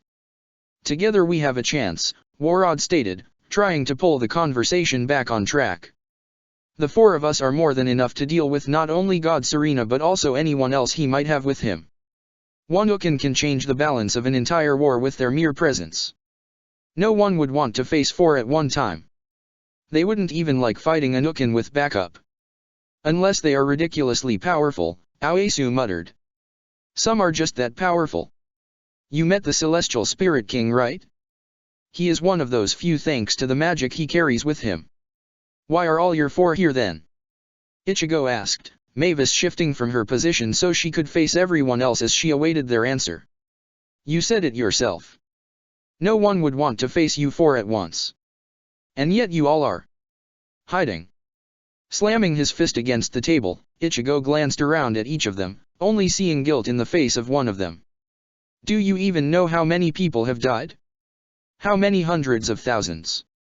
That's not our concern, Ichibe replied, still wearing the same smile he always seemed to have. I have offered some assistance to the Fiori War Council to assist them on tactics and ideas, even offering my input on matters they needed on, but we have a far more important duty than fighting. Besides, Hibarian stated. It's not our fight anymore. Not your fight. Ichigo asked in confusion before his expression morphed back to one of anger. You live here, don't you? Do you feel nothing when so many people are dying? You could stop it.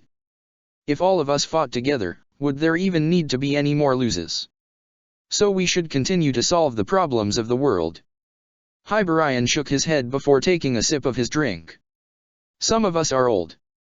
Ichibe is thousands of years old, Aoesu is in the hundreds, and I am near the 200 mark if you would believe it. Our lives should have already ended, and we've interfered enough over our lives. We no longer should meddle in the world when we aren't truly needed. These are messes you all need to handle yourselves. Except 2 of these messes involve confirm, or close to, your times. Zeref and Wywak both existed back then too. Does it not even occur to you that they are your problem as well as ours? Please spare your breath, Ichigo, Warod muttered quietly. I have been trying for weeks to get them to act, but they won't. I may be able to understand their viewpoint, but it is hardly one I can accept so easily when other Ukin are involved. But you do understand we have a more important purpose here, Ichibe stated. Which is why you returned even after you went and interfered during the initial battle against Alvarez. I understand. But I don't agree. Especially when you refused to allow me to interfere with the Hollows. We've been over this, Aoesu muttered in annoyance. You wouldn't have arrived there in time to prevent the losses they took. The only reason you managed to help the people fighting Alvarez was being you had set off preemptively. And in the end you weren't needed to end that battle against the Hollows. The men and women fighting did it by their own hands. And how many more died to bring about that result? How many lying wounded could I have saved if I had arrived? How many dash? Enough. Ichibe shouted, raising his voice for once. Warod, I can understand that you have frustrations, but now is not the time to deal with them. Besides, Ichigo is still waiting for an answer to why we are here. I'd appreciate knowing why you decided hiding away was more important than saving lives, Ichigo snarled, doing his best to rein in his temper and failing at every turn. What would be worth all those deaths that you'd hide away here and do nothing? Something more important than those lives, Hibarian stated simply. Human life is fragile, but it'll persist. And so long as it does that, the threat out there is the lesser of 2 evils. But if we abandon our post, what if someone takes advantage of that? Our mission ensures we are protecting more than this the present moment. There have been lives before now and there will be lives in the future. We are ensuring the majority is protected and that madmen can't do as they please in the world. What on earth are you talking about? Ichigo. Ichigo paused at Mavis's voice, glancing over to her to see she had her head tilted up and was looking at the ceiling. There's something here. I think. She frowned for a moment, looking at the wood roof above them curiously before raising a hand up, small bits of golden light appearing in her palm that she seemed to look at for a moment. Similar.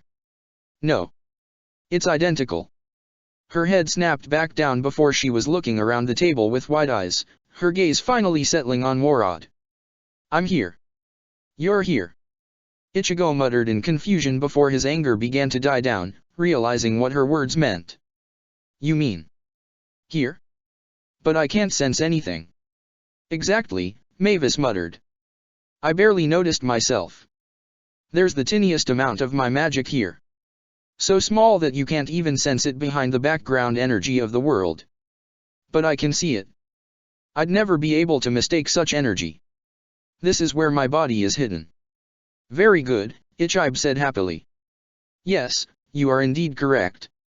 This is the matter we have brought you here about. You stole my body. Stole is a strong term, Warod said guilty.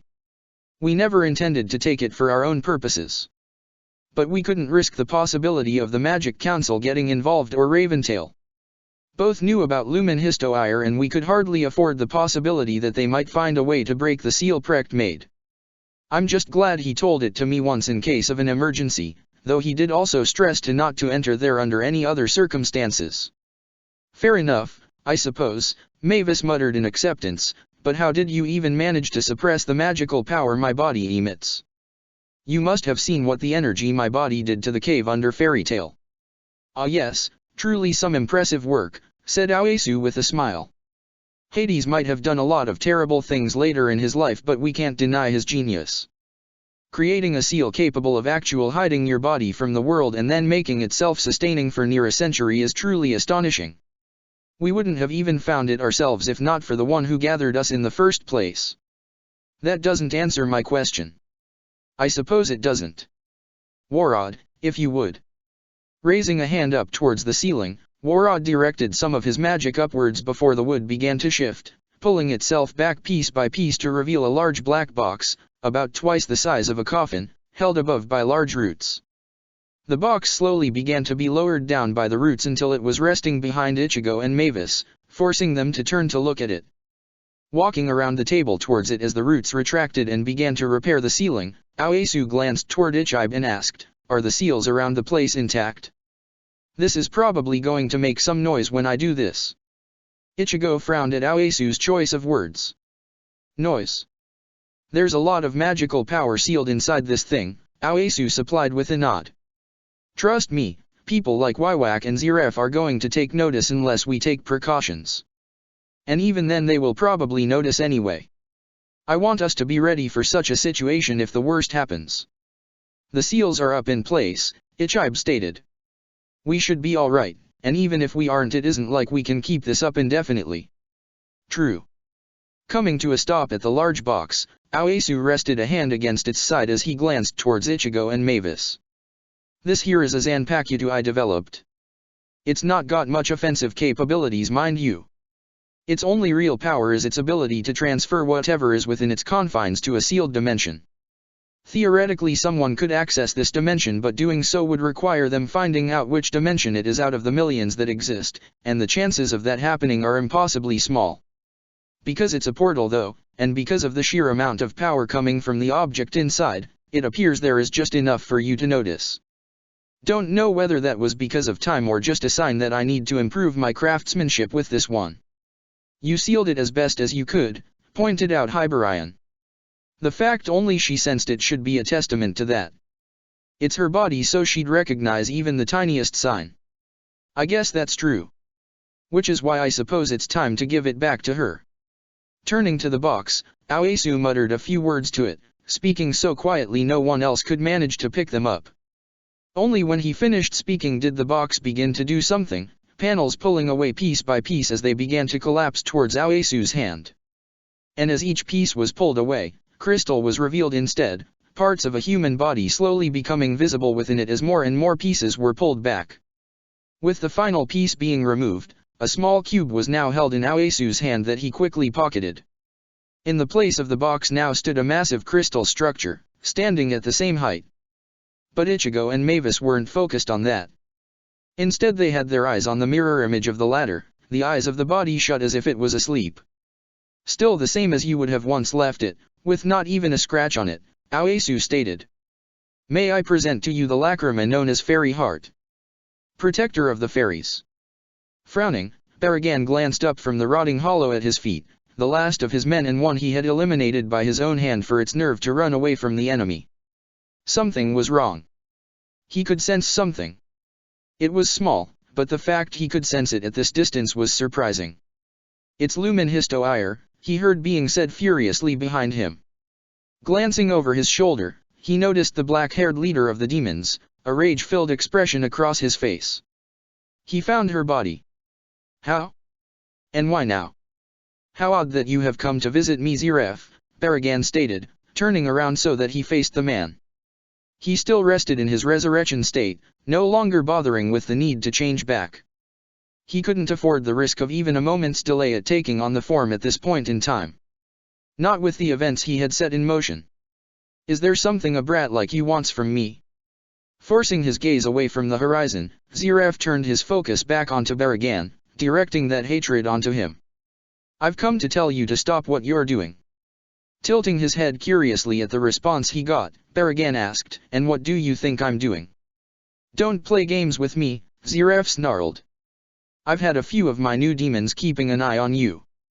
Thanks to that I finally understand what your end goal is. Which why I'm telling you to stop. How odd, Baragan muttered. You're asking for mercy for Ichigo Kurosaki. Mercy? Ziref scoffed. You think I want him to have mercy? No, I have much better plans in mind. Like the people you had him kill. Baragan scoffed at the look he got. You are not the only one with means of keeping an eye on people. The hollow responsible for bringing this information to me barely managed to make it out, but he saw what you had Ichigo do until he ran into the Genesis, and I reckon the same occurred in there. Which is why, Baragan added, I should ask you what your game is. We both desire the same thing, don't we? Pausing for a moment, Baragan began to shake his head. No, we don't, do we? You are trying to do something to him as he is, correct? Not how he will be. I'm warning you, stop. Or you will regret it. No, I won't, Baragan replied. I have what I want already. And soon it will all end. If you want to try and squeeze in your petty attempts at whatever it is you want, you should act soon. You won't get a chance after I'm done. And what if I kill you here and now? A face full of purple mist was Ziref's answer, Baragan immediately leaping away from the dark mage before he could retaliate. A few moments later, Ziref was stepping out of the mist, completely unharmed. I'm afraid that won't work. You can't age something that won't age ever. Such a pesky form of immortality, Baragan muttered. No matter. I do not need to fight you, nor do I need to remain here. If you plan to stop me, you are running out of time. But if you behave, you are more than entitled to have Lumen Histo ire. A smile formed at the confused look he got from Ziref. I do not need it. I do not desire it. So feel free to help yourself after I'm done with him. You aren't concerned about the risk of him using it now. No, Baragan stated arrogantly. Because you aren't worried either. He won't run away. He'll come and meet me, just as he promised. Because any version of me from before won't give him any satisfaction of killing. No, it has to be me. Only this version of me would be acceptable to him now. Protector of the Fairies. That's a lot of magical power, Ichigo muttered as the crystal broke apart at his and Mavis's touch, the energy within leaking out to the point that it completely overwhelmed his senses. Recovering just in time as the last part of the crystal broke away, he had to quickly hurry and grab Mavis's before it hit the ground, something he knew she would not be happy about if it happened.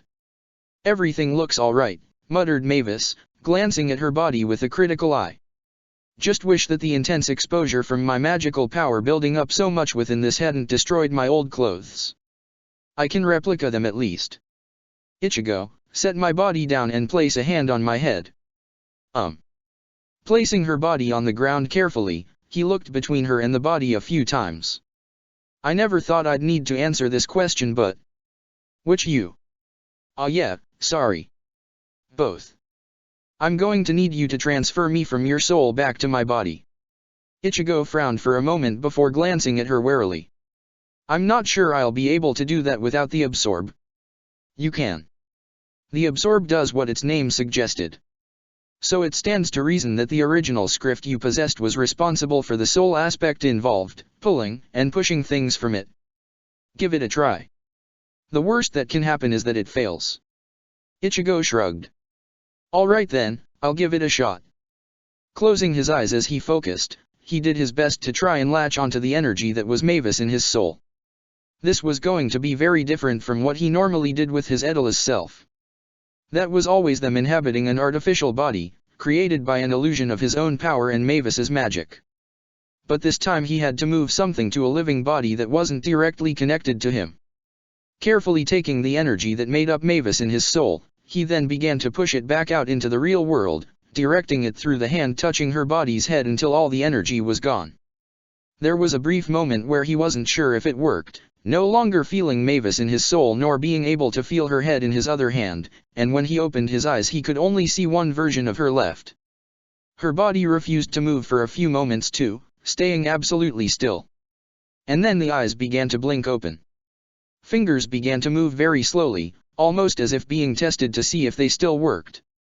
And then finally Mavis's eyes opened completely, her head tilting towards him. It worked, she muttered, speaking in pure disbelief. I thought you could do it, but part of me didn't expect this to ever happen either. Carefully getting to her feet, she stumbled for a moment when she realized her body still felt weak. And hungry. So hungry. When had she last eaten before her body had been sealed? She didn't quite remember. Food. I haven't eaten anything in so long. You might want to make some clothes first. Mavis nodded. Ah, yes. With a snap of her fingers, the vast amount of magical power she wielded was called up and shaped, her usual dress appearing across her body and leaving her barefoot as always. Ah, that's better, she stated before glancing back at Ichigo. Though food would still be appreciated. Ichigo sighed before glancing at the others. Don't suppose I could trouble you with this. I'll go sort this out, Warod stated as he made to stand. I'm in charge of the vegetation around here anyway, so I should be able to find some of the nicest apples and other fruit. That should tide you over for the time being, hopefully, Mavis. Anything will do, Mavis muttered gratefully. Just hurry. Please. Well then, I suppose we should continue, Ichibe said as Warod stepped away. We didn't just bring you here to reunite Mavis with her body. We always planned to bring you here after you had clashed directly with all three of the major Ukin present in this war. God Serena is strong, but I have confidence that you could beat him. The others though, they all have some manner of magic that protects them. Am I wrong? Ichigo shook his head. No, you're not. Baragan ages anything that gets close to him. Rapidly. I thought I was faster than it, but there's a form that I saw that seemed to take that power even further. Meanwhile Wywak. He was strong even without the Almighty. With it, I don't know what he's capable of. And Zeref. He can't die. Or rather, none of my attacks can do anything to him. Zeref would be the trickiest to kill, Ichibe agreed. He is an abomination in this world, some might say. And the same could be said of Aknologia to some degree, or more specifically you. Hybrids. Do you have to say that word like that? Hyborian snarled, trying to hide how he had been shaken for a few moments. I can hardly focus when you do that. Apologies, but I had to prove a point, Ichibe said as he turned back to Ichigo. I'm sure you have some questions. You knew the effect of saying that word, Mavis muttered, knowing she was right by the smile he gave her in return. Why? The answer lies in my magic, Ichibe answered her. I am old enough that I was there when language was not even a thing. Nothing had a name. Not one single thing. But magic still existed, though not in the way you might see it today. I was chosen as an Ukin, and I used my great power for a single purpose. To give name to things. That was my power. And I spent decades doing so, naming everything I could and giving it meaning. You probably don't understand how such a thing could change so much, but it did. I built the earliest form of language, the language of magic itself, and even brought structure to magic itself by naming it. And this continued for years, the same as always. Until I met it. I can't quite explain what it was, Ichibe admitted. But being so tied closely to magic, I recognized the impossibility in it. There are laws that exist in this world, rules that existed before and after my time. Those laws impose limits. Limits on what can be achieved, what is obtainable. And this thing? It broke every single one of them. In my fear, I named it, and those emotions flooded the word for all time. That word is now translated as hybrid, though it doesn't always trigger the emotion. Context is important, as while the magic in the word remains, it did lose some of that in translation. You know what kind of hybrid Zeref is then, I assume? I do. As you know, you represent a trinity of magic that were not meant to be united. The magic of the soul is complete in you, when it never should have been. It's a source of your strength, caused by the interference of an outsider, Kisukura Hera. Aknologia meanwhile is more of a union between a hybrid and a dragon slayer. He is what one might call a pure dragon slayer, or the dragon slayer, since his element has become magic itself due to the union of elements that should not have been unified. And then there is Zeref, Ichibe muttered. Unlike you in Aknologia, Zeref is different in that his state comes not from outsiders or the individual breaking the laws. Rather, magic itself broke those laws. This is related to the curse Zeref has, Ichigo stated. The one that prevents him from dying, returning his body to the previous state it was in before damage and preventing it from aging. Correct. Though it is hard to say if it is technically a curse. It resembles the contradictory curse but it isn't. Which lead me to believe that he was meant to be cursed by the god Anxarum and killed. However, magic desired him to live. It must have seen potential in him for its purposes in a possible future, so it tried to save him in the only way it could. So it broke its own laws and interfered with him. The curse wanted him to die, and magic wanted him to live. And so both became a part of him. He's a hybrid through that dual presence, Ichib added. He contains the concept of life and death within him at the same time, keeping him in a state of constant flux. Initially though, the concept of death must have been stronger. It's the only explanation for how he was able to age, allowing his body to move forward closer to death. But at some point, Ziraf must have strengthened the concept of life within him, or potentially weakened both so much that neither could affect him. Though I don't know when. I do, muttered Ichigo in realization. I know when he must have become immortal, or at least very close to it. This does explain though on what drives his power. He can't die because any damage he takes is instantly removed from his body. He can't be taken near death because he is brought back to life just as quickly. However, such a power won't be invincible, Aoyasu stated from back in his seat. Every power has a weakness or a loophole. And if that fails, other methods are available. If he can't die, seal him away. If current seals aren't strong enough, make stronger ones. That is why we brought you here anyway. We won't help you fight them, but we will assist you in granting you the means to defeating them. You just need to tell us what you need. What I need. Exactly. Though if I could make a suggestion, it's that you already have the key to your problems right next to you. No. Ichigo snarled, halfway out of his seat before Mavis had gripped his wrist in an attempt to calm him down. Taking a deep breath and doing his best to remind himself that these people weren't his enemies, he swallowed his anger once more before replying again. I won't use Lumen Histo-Ire. I'm not going to solve my problems using that magic. We're aware of that, Hibarian said as he glanced between the Shinigami and Mavis. If you saw that as an option, you would have been looking all over Ishgar for her. There are other options available to you, however. Isn't that right, Aoyasu? That you are, Aoyasu said, glancing towards Mavis. Little lady, I'm sure you can still sense it, no? You may have your body back, but a part of you is still bound to his soul. Mavis frowned, glancing down at her body and pressing a hand against her chest. He's right, she muttered, watching a small thread of magic that she could see still in the air to her eyes. Must be a side effect of having to latch onto Ichigo's soul for so long. I figured they'd be side effects, but it was better than fading away. But why does this matter? Because, and I am really glad Warad is not here to hear this, Aoyasu said with relief, I can fashion a weapon from part of you. What did you say? Demanded Ichigo furiously. You want to turn her into a weapon?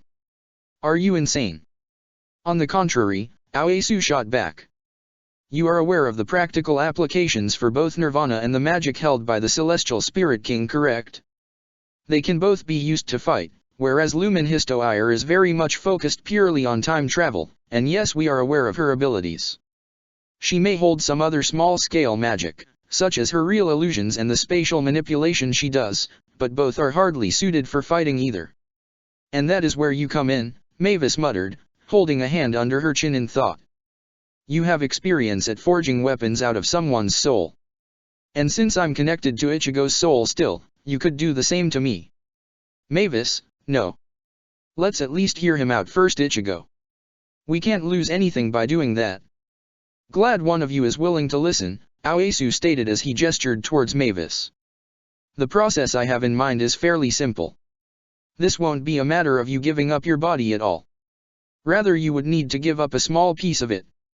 I would then reforge that piece into Ichigo's Zanpakuto, incorporating the element of yourself into the blade. How this might manifest is not completely clear until the blade is made, but ideally it could present you with the means of dealing with Baragan and potentially Ziraf depending on the concept it embodies. It's a risk, it may not even work as we want it. But I can at least do my best to ensure what is produced is useful to the two of you. No, Ichigo stated. We can still win as we are. Can you? Hibarian asked. Then why haven't you already? You're skilled, Hibarian admitted, I will give you that. And I am certain you could win under normal circumstances. But these are enemies that already had a rough idea of your capabilities before this war even began. All your tricks, all your surprises, they could adapt because they knew what kind of fields they involved. Your powers all revolve around pure power and strengthening your body. I haven't even fought you and I know that.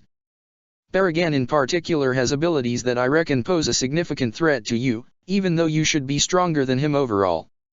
Abilities that you can't overcome as you are because he didn't want you to be able to. Am I wrong? This is the best option available to you as you are right now, Ichigo, Ichibe stated helpfully. Your abilities are strong, but are they strong enough as they are? What you have is power that can't be matched, but your enemies have ensured that power is not the only factor. You can cut Ziraf 100 times before he can harm you, for example, but you can't beat him like that. With an equalizer, you could potentially neutralize their advantages and gain the upper hand. Ichigo frowned before he felt a hand tugging at his arm, forcing his attention towards the girl beside him. It's worth trying, she muttered. And it's only a small piece. As it stands, this might be the only chance we'll have to turn the tides here and now. Especially if you still plan to go after Baragan after this. Mavis. Ichigo sighed before turning around to face her properly. You know what I plan to do. I do. And you disapprove. I definitely do. But I also know you won't listen. And yet you still offer this. Mavis nodded. Because I want you to live. If you go to Baragan as you are now, you will die. I'm sure of it. And if doing this is the key to saving you, to giving you a means to actually end this war, I'm all for it. Obtaining my body again doesn't change the fact that we're still bound together. I'll still follow you to the end, but I'd rather you be there after that point than be alone again.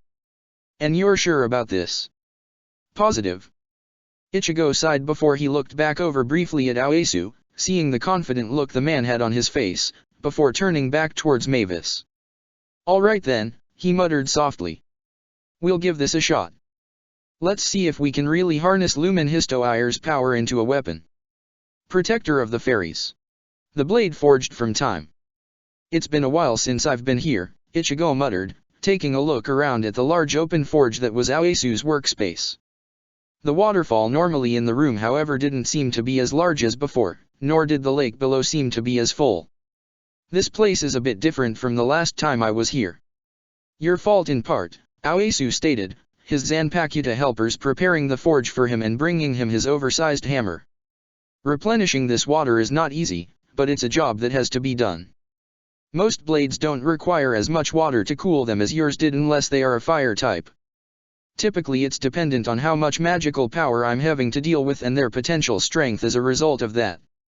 Plus I don't have access to as much water here since the tree above needs nutrients if we want it to maintain itself healthy, so I can only steal so much without consequences. Ichigo nodded.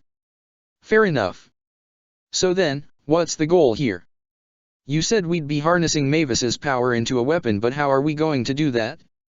I don't think I'll be able to afford much time to learn how to use her power, though, if it compromises my Zanpakuta too much. Don't worry, it won't. Blades please. Taking both blades from Ichigo, Aoesu set them down upon his forge and let the flames consume them. While I get this ready, I'll explain. That fine with you? I'm on a time limit here, so go ahead. I'd rather not waste any more time if possible. Aoesu shot a smile back in relief before turning back to the blades and starting to slam his hammer into the flames. Very good then. Well, to answer one of your questions, I won't be changing your Zanpakuta too much here. That method simply isn't available to us with the time we have available, and it wouldn't produce the results we're after today either. And even if I could do the work in the time we have, I wouldn't. You don't have the time necessary to relearn how to use your Zanpakuta. The other Ukin would kill you before you would get that chance. So what's your workaround here? I can't afford to lose either of my blades. I can make adjustments if the length differs, but if their shape changes too much I'll have some trouble. We're going to incorporate some of Mavis's power into the blades themselves, Aoesu said as he continued to hammer away at the blades. Well, my main focus here is to allow them to become receptacles for her power. Once that's done, I'll fashion a third form that you'll need to utilize in order to draw upon her power. I'm not sure what that form will take yet though, which is where things will get tricky.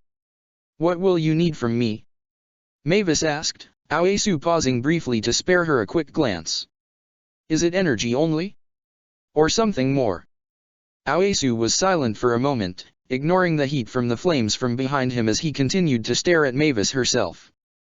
Then, with great reluctance, he turned away and muttered, something more. Like what? Asked Ichigo suspiciously, arms crossed and taking a step forward so that he was between Mavis and Aoesu. What exactly do you need from her? That's the thing, Aoesu muttered as he went back to work. It is really up to her. I just need material to work with. I thought it would be this, but I'll admit I was kind of hoping when it came down to it that pure energy would be enough and that you'd correct me. Sorry, but you were right the first time. I can't do anything without raw material to work with, and an Asashi isn't going to work with you considering what you are. You don't have to do this, Mavis, Ichigo muttered to her quietly, getting a look shot at him in return. If you're afraid dash. No, Mavis said with a shake of her head. This needs to be done. It's a sacrifice I'm willing to make if it means us stopping Baragan and the others.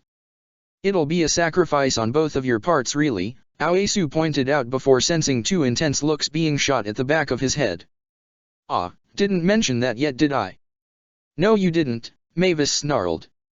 I'm fine with giving up a part of my body for this, but Ichigo hasn't dash. How will you deal with the instant restoration? Ichigo asked, cutting Mavis off as she turned to him in shock. Pieces of me that get separated, if not returned and reattached quickly enough, tend to get discarded as an actual part of myself as new parts reform. I assume if that happened, it would cause problems, right? It would, Aoesu muttered from his workstation. But your body won't regenerate the part we take for this. The actual piece of you taken will exist within the weapon we make, still kept as a part of you, so the regeneration you possess won't restore it and weaken the bond. Alright then. I'll leave this to your expertise then. Ichigo. Mavis pulled at his sleeve, forcing him to look back towards her. I didn't agree to this. And I wasn't keen on the idea of you sacrificing a piece of yourself, Ichigo shot back, so I guess we're even. But I'm not the one actually fighting. You are. Can you even afford to lose a piece of yourself? I can if you believe that harnessing your power like this is worth the risk, Ichigo said as he glared at her. You were willing to do this because you believed it would give us a chance to win. Tell me, do you think that chance is still worth it? Mavis glanced at the ground hesitantly before slowly nodding. Yes. Yes it is. Then the trade-off on my side will be worth it. Though on that front. Glancing over to Aoesu, he asked, what do you need from the two of us? Would any part of us do? Technically, Aoesu replied back, taking a step away from his forge for the moment and gesturing towards Mavis with a now free hand. Let's take the little lady over here for example. If she so desired, she could give up a single strand of her hair and I would be able to do a bit of work with it.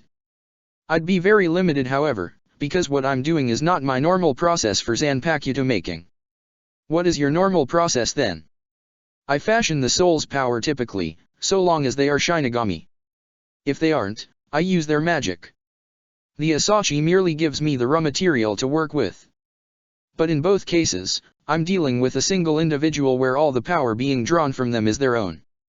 You two here mean that I can't do that? Because even if I'm connected to Ichigo's soul now, I'm still not a native part of it. Asked Mavis, getting a nod in return. Indeed. But since a connection exists, I can utilize it. But first I need to strengthen it. And I can only do that through raw materials from both of you. What's more, since I need to strengthen the bond, there is also the matter of the weight an object has to you. I could take a hair from you and use it, but how much do you value that piece of hair? If it's a single strand, not much at all, stated Mavis. Which I guess makes it not much help for what you want. What if I gave up a lot of my hair? That could work, but then we have the other problem, Aoesu said as he gestured towards Ichigo. Both of you need to give up something, and the strongest bond is going to come from you both giving up a same item with very high levels of importance to the individual. The fact you chose to have long hair means it does at least matter in some ways to you, but does Ichigo even care if he loses his hair? And can he even match the volume offered? So we need to decide on an item we both value to the same weight in proportion to ourselves, Ichigo muttered. However, there are some things we simply cannot afford to give up. I use 2 blades so I can't lose an arm, and with how important speed is for me I can't afford to lose a leg either. Aoyasu nodded. Exactly. While what is offered must matter, it also cannot impede yourself to a degree that makes fighting impossible or much more difficult. We're trying to give you an advantage, not take one away. So it could be anything else besides right. Muttered Mavis. Like say skin from an arm or an internal organ. That it could, but again remember to consider the item's significance. It must matter to a high level if you want to get the most out of this. Turning back to his forge to get back to work, he added, think about this individually first. Work out what it is that you are willing to give up. And then say it together. If you can come to the same answer, it'll be the strongest it can be. Otherwise, find a compromise if no same answer exists and I'll do the best I can from my end. Frowning as he watched Aoyasu get back to work, Ichigo settled for sitting down against the ground as he thought, letting his mind drift just enough so that he wasn't focusing on anything else but himself and his own mind without slipping into his inner world. What part of him mattered enough for this? It was a tough question to answer. If anything could do, then it made his mind want to pick something of insignificant value. But that wasn't going to do. Stuff like nails or skin simply felt weak to him. But a limb was going too far. His fighting style was built around his body and, while he was sure that would have put incredible weight on such a sacrifice, it was not a cost he was willing to pay. Most internal organs were out too, since he had limited knowledge on most beyond the heart and the lungs. The heart was necessary to live and, while the connection would remain if it was removed, he was sure to die without it. A lung could potentially be offered but it still felt weak to his eyes for what was necessary. So then what? What was worth offering? An ear maybe?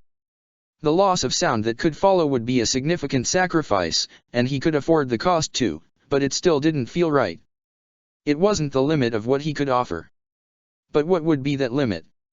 He realized it in an instant, his focus returning to the world as he turned towards Mavis, who seemed to have stopped contemplating herself too. Do you have something? Mavis nodded. I do. And you? Yeah. On 3. Agreed. 1. 2. 3. And I, the both said together, frowning at the same answer as if they had not truly believed they would have come up with the same idea.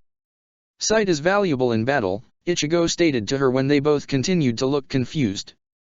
And as Nukin, my sight goes further to show me the magic around us.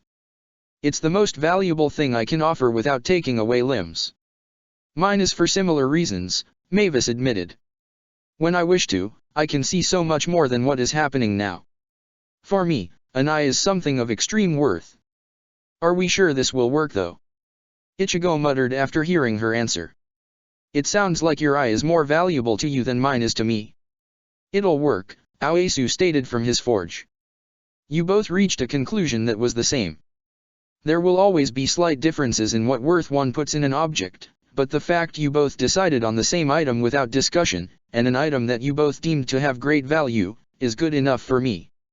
I'll do the rest. Both of you, come here. Getting back to his feet, Ichigo rushed to catch up with Mavis, who was already approaching the forge. As he got closer he could feel the heat of the flames even more strongly than before, wondering how Aoyasu could even bear to stand so close to it without showing any signs of discomfort. So then, what do you need us to do now? Ichigo asked as he approached, watching as Aoyasu took a step away from his forge again and turned to face them both properly. Now we add those pieces of you to the flames, Aoyasu stated. Just like how you allowed your hollow mask and Quincy pendant to be fused into the Asachi, you need to take that piece of you and place it into the flames. I will do the rest. And my regeneration. Oh, right. Hold on. Mara, can you get me Kyo? You want her? Really? The red-haired Zanpakuto asked, shrugging before walking over towards the edge of cliff. Hang on. Quickly leaping down, the Zanpakuto threw herself into the water, leaving them waiting for several minutes as Aoesu continued to work. When she finally popped back up out of the lake, another girl Zanpakuto was being dragged up with her, very reluctantly from the look of it. "Hey idiot! I've got her." "Thank you Mera," Aoesu said gratefully before turning back to his audience. "May I introduce my special helper for today? Kyo is one of my newer Zanpakuta that I made, relatively speaking. I made her a few decades ago when I started experimenting further with blades that required me to first suppress or drain the new owner's own magical power." Hello. The Zanpakuta muttered nervously, tugging at the bangs across her face and trying to hide herself behind them. After realizing it wasn't helping much, she retreated back behind her fellow Zanpakuto, tugging at the long kimono she wore to try and pull the sleeves down further. "Kyo." She managed to get out while stuttering, quickly realizing what she had done and prompting her to hide her head behind Mera. "She's a bit shy, as you can tell," Aoesu explained. "But she's powerful. Kyo, come here. It's alright, there's nothing to be afraid about. Mera, please help her if you would." "You spoil her way too much," Mera shot back at him, but she still allowed the other Zanpakuta to hide behind her as she approached. Once they were close enough, she forcefully grabbed the other spirit and shoved her forward, getting a surprised squeak in return. "There. Now stay put Kyo." But dash. "I don't care. Do your job like the rest of us." "Come now," Aoesu said in an attempt to be the peacemaker between the two of them. "Mera, thank you for your assistance, but please don't bully Kyo. You know how she is. As for you Kyo." He frowned when he noticed her gaze was stuck on the ground. "Please look up at least so I can explain to you what I need you to do." While still reluctant, Kyo did eventually force her gaze up, unable to meet Aoesu's eyes and instead settling for looking at his lips to read his words. "I need you to suppress my orange-haired friend's magical power for a bit while I work. Can you do that?" How much?" she asked nervously, glancing at Ichigo for a moment before tearing her gaze away. "All of it. As much as you can. I don't want him to be able to use his regeneration for a bit, okay?" Kyo nodded shyly before slowly approaching Ichigo. Why your hand please?" Frowning, Ichigo glanced at Aoesu only to get a nod in return, reluctantly doing as she asked and extending out a hand to her. The Zanpakuta quickly gripped it with both her hands, a dark glow surrounding them before Ichigo suddenly felt his magical power drop tremendously. "Ichigo!" Mavis exclaimed, looking at him in worry as he stumbled from the sudden drain he was experiencing. Glaring towards Aoesu, she demanded, "What's going on?" "I'm dealing with his regeneration, as I already explained," Aoesu answered. "The major problem we have to deal with is his sheer amount of magical power and the rate he draws it in without being conscious of it. Whether he wants magic to or not, it fuels his instant restoration constantly and brings his body back to the previous state it was in. That's where this lovely Zanpakuta comes in," Aoesu added as he threw a hand over Kyo's shoulders, causing her to tense up nervously until he took his arm away once he realized she seemed to be at her limit. "She's a bit shy admittedly. She's not good with human interaction at all, but she has a pretty useful ability. She can take in the energy of another and store it within her body, and I have yet to find an upper limit for that in my tests. It makes her perfect for this purpose, as she can drain away all of Ichigo's magic and any he begins to take in. It's safer than some of the other methods out there for this. Kyo, let me know if you encounter any problems, alright?" "I will," the Zanpakuta managed to get out before her gaze shot back to the ground. "Alright. Now then, how do you feel Ichigo?" "Weak," Ichigo admitted. "I think this will probably work now." Reaching up with his other hand towards his right eye, he let his hand rest there for a moment as he double-checked his magical power once more. "Yeah, this will work." Working carefully, he reached for his eye before quickly pulling it from its socket, letting out a gasp of pain as he did so. "Alright, that hurt a lot. Thought I was used to pain after how much I've regenerated in the past." "You're lucky," Mavis stated as she reached for her own right eye. "On second thoughts, I'm going to turn off my sense of pain. I don't want to feel this at all if I have the option." "You sure you won't need any help too?" asked Aoesu before she could act. Your body doesn't age, but does it heal? Through magic, yes. But that's a conscious choice. I'm suppressing it, and since I'm willingly parting with this, my body will recognize that and avoid repairing itself. This body is based on my own self-image, so it will know not to repair what I have given up willingly. Okay then. If you would. Quickly repeating what Ichigo did, Mavis raised her hand carefully to her right eye before removing it, holding it carefully in her palm. Very good. Now then, both of you place your hands in the fire with the eye you have given up. I'll do the rest. Don't worry about the flames. They won't burn you if your resolve is strong. Glancing at one another, Ichigo and Mavis both reached out and placed the eyes into the flames together. Aoesu wasted no time in immediately getting to work, bringing his hammer back up and rapidly slamming it down into the flames. Bear with me for a bit, he called out over the sound of his swings. Yes, I can see the shape now. Oh, that's good. Perfect even. Now let's bring it into reality. I hope I have enough water for this. With one final swing, he raised his hammer back up before leaning on it against the ground. Done. Go on. Draw the blade once again.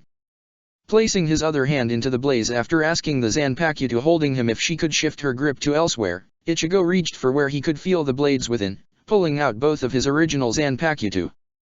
The water around them was already disappearing, used up to heat the blades as they left the forge, and even though the blades looked no different at first glance, Ichigo knew something about them had changed slightly. Especially in relation to the smaller blade he wielded. Placing the blades back in their usual sheaths, he turned towards Mavis, who was pulling out the final object still in the flames. It turned out that the water left wasn't nearly enough, and they could feel the earth shake around them as the blade was pulled free from the flames.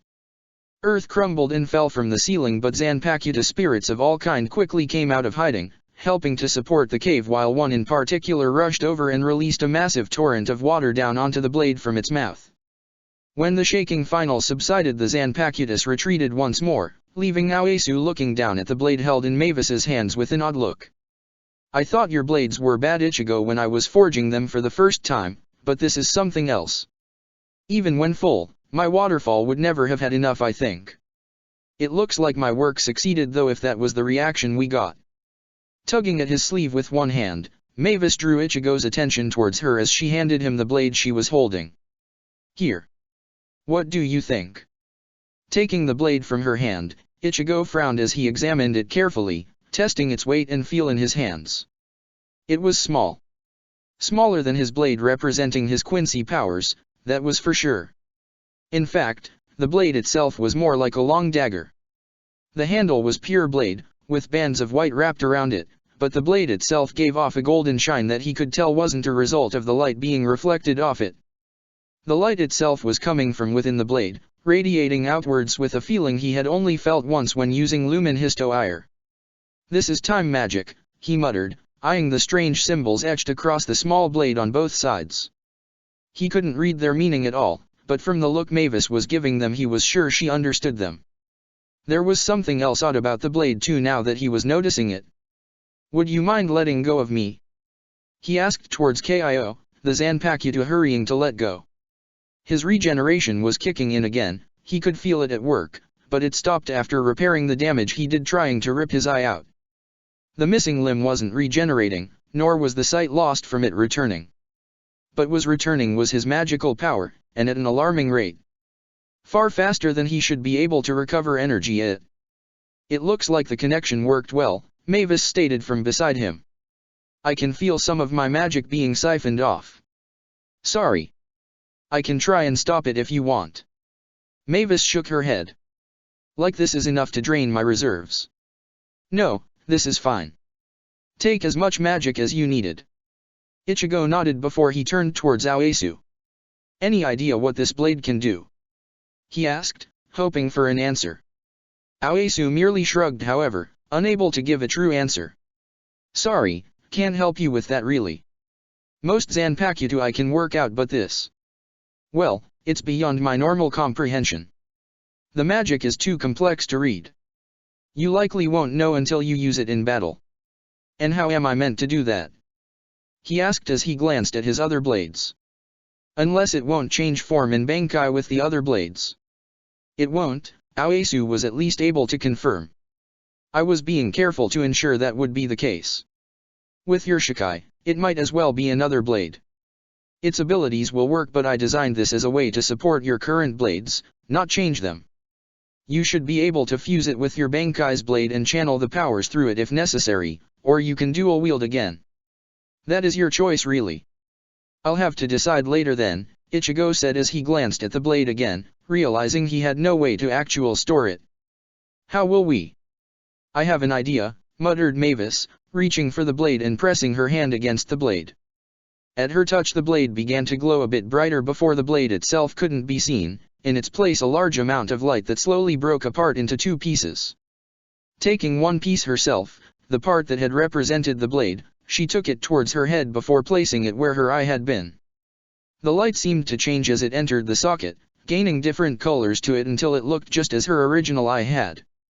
Well, that's new, muttered Aoesu, leaning down towards her. It was odd to Ichigo though, causing him to frown and rub his lone eye as if he was seeing things. For a moment he thought Aoesu had been in two places. Can you see? I can't, Mavis stated. Not out of this eye at least. Since this is a weapon of time, it was able to rewind itself back to a previous state. But the loss of that sight is a fixed point in the creation of this weapon. It can mimic my eye but it won't give it back. Doing so would undo its own creation. But at least no one will be able to question this at a glance and wonder where my eye went. I guess mine does the same. Ichigo asked, doing what Mavis did and feeling the odd sensation of it as it came to rest in his eye socket.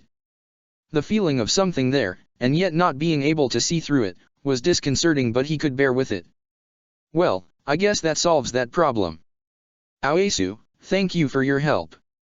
I got to work on one of the more interesting projects I have seen in a long while, so I got more than enough out of this. Just make sure you use that power well. I may not know what kind of time magic is running through that blade, but it is still a direct conduit to Lumen Histo-Ire. Be careful with how you use it. Hopefully Mavis herself will gain an idea on your way as she comes to understand the way her magic gets shaped in the blade. I'm already analyzing what I felt, admitted Mavis. It'll likely take an hour though.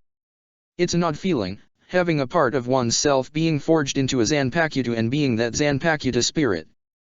But I think I'll get used to it. Can you think on the way? Ichigo asked her, getting a nod in return. Good. We'll need to go now, Aoesu.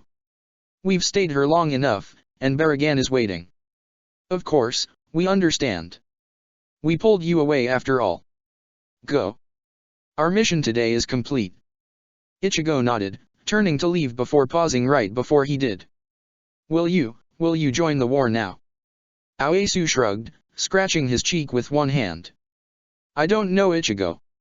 Warod will, I can guarantee you that. But I'm not sure just yet. Ichibe will likely decide whether he sees our mission as being complete or not, and that might determine how some of us act. Still, best of luck to you. Thanks. And to you. Protector of the Fairies. He's gone now, Aoesu stated as he approached Ichibe, watching as the monk continued to stare out into the horizon where Ichigo had rushed off to. So, does this mean our mission is complete? Some might say yes, replied Ichibe. We have done our job, protecting Lumen Histo-Ire's body until its original owner and her master came to collect it.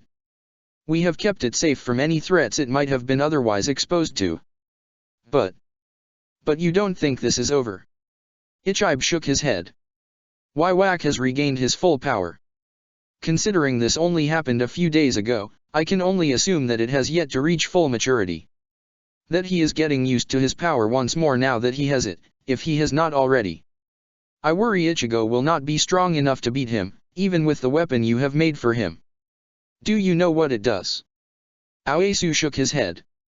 No. The weapon itself is a filter of some kind. It has a direct connection to Fairy Heart and draws from the massive stores of magical power within. Once taken, it gets filtered into some kind of time magic, but understanding it is difficult. You've never failed to understand a Zanpakuto before. Aoesu chuckled. She's not a normal Zanpakuto. We're dealing with a magic so advanced that it developed its own consciousness. It might as well be human when it comes to its mind, and trying to strengthen a bond to use it as a weapon is harder than you know. Well, I'll defer to your superior expertise, Ichibe conceded with amusement, his tone quickly turning serious once again when he asked, "What's your opinion of him?" "Of Ichigo?"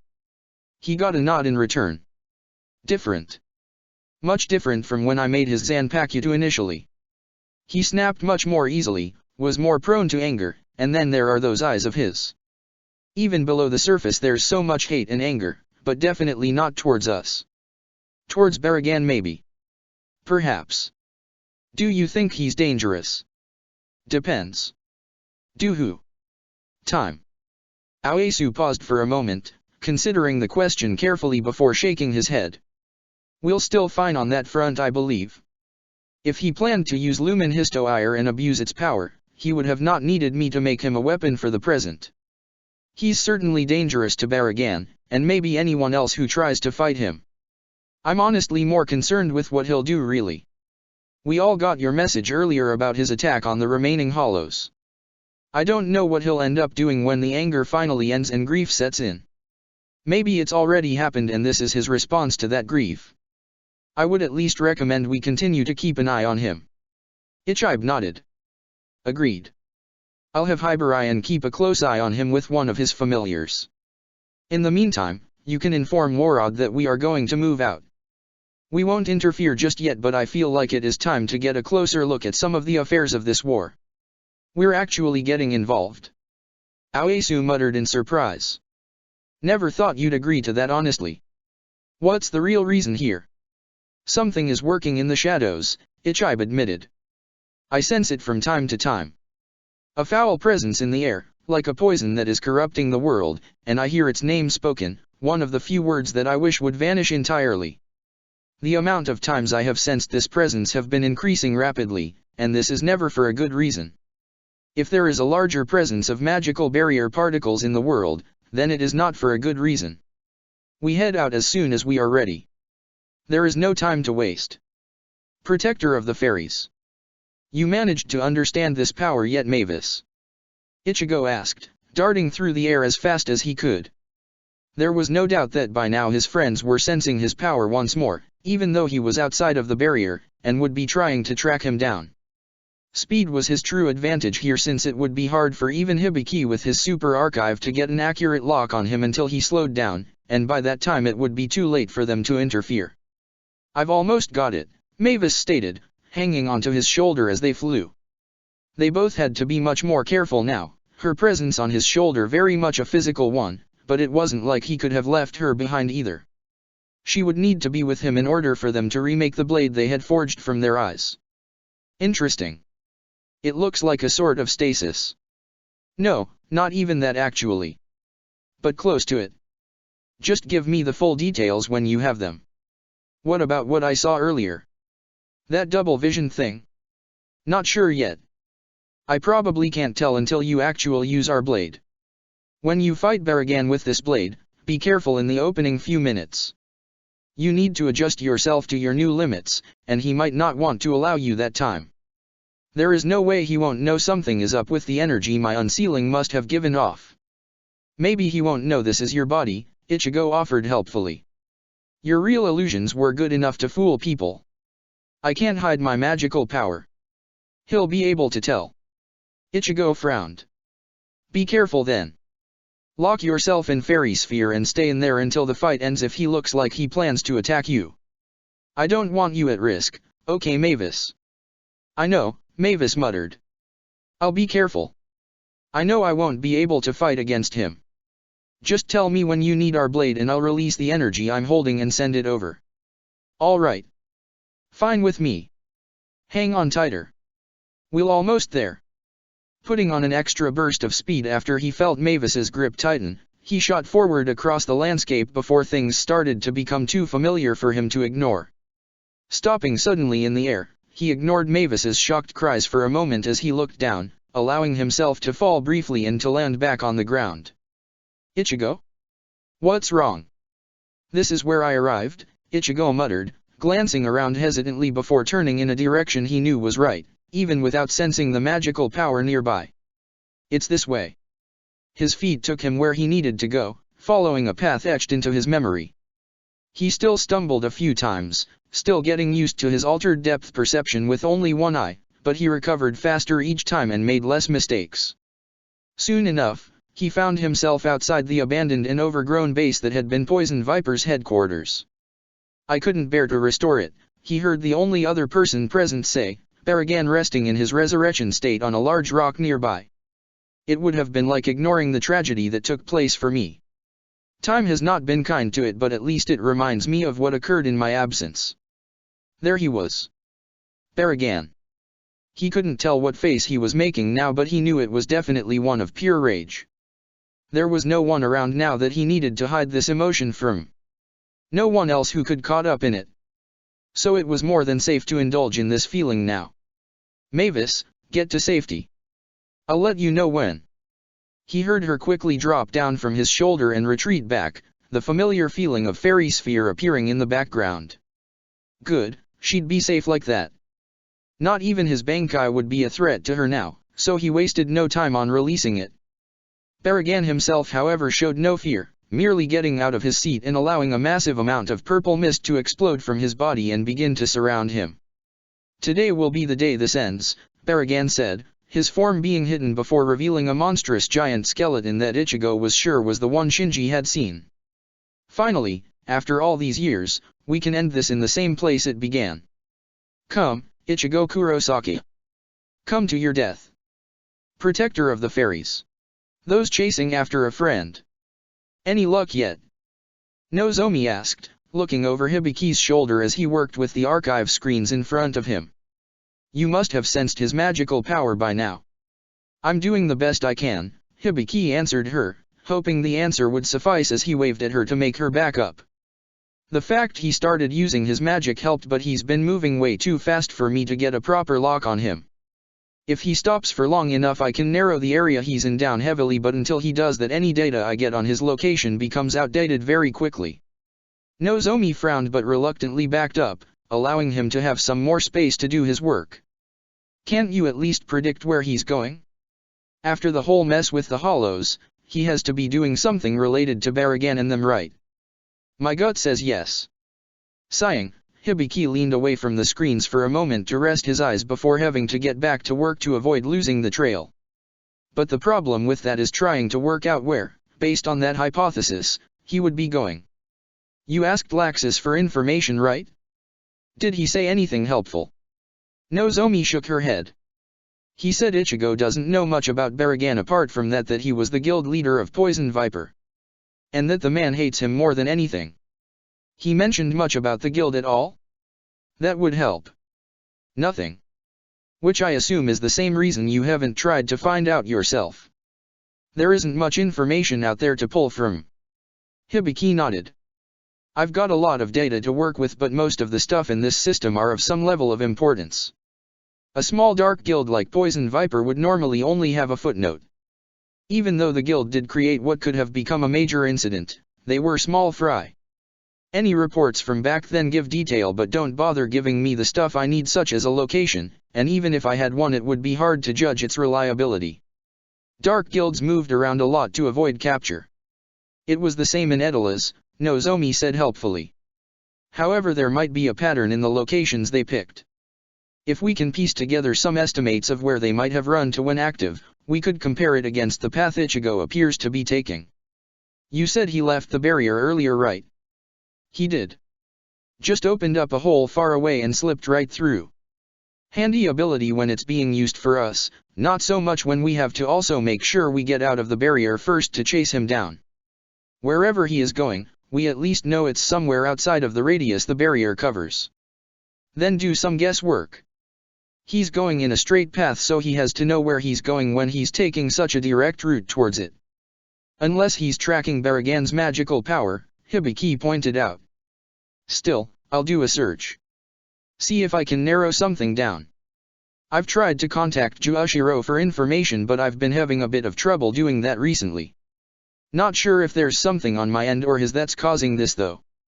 I just wish he or Ichigo had told someone where this place was." "Ichigo never told anyone," Nozomi stated. That's what Laxus claims at least, and I feel tempted to believe him knowing what Ichigo's like. He doesn't tend to share his problems. Just like he isn't now.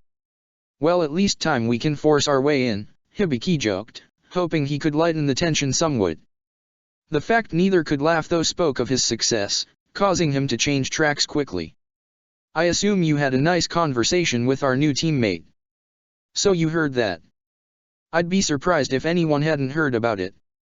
I don't think Urza ever thought she'd walk into such a situation and have to save Jalal. He must have really frightened you for you to have reacted so viciously to him. I had a right to be afraid, Nozomi pointed out defensively. I realized he was Jalal and assumed everyone else thought he was Mistogen. And for good reason considering he never actually corrected me on my assumptions at the beginning. I was unlikely to have reacted so harshly if I had known beforehand. We assumed he would have brought it up in that time, Hibiki stated. I think we were all a bit surprised that he hadn't, to be honest. He practically gloated about it in front of us. Except for Urza, but then I'm not sure he even knew how to act in front of her. Going by what I've heard of her past with him, he's worn so many faces in front of her that it would be hard to tell which face is truly real. Nozomi nodded. She had seen quite clearly how Jalal had acted when Urza had been in the room with them. He had paused, almost uncertain of which action to take. His tone had taken on a much more arrogant tone once Laxus approached, as if he had found a target he could focus on. She had gotten the gist of the situation at that point, and it had been hard to swallow at first.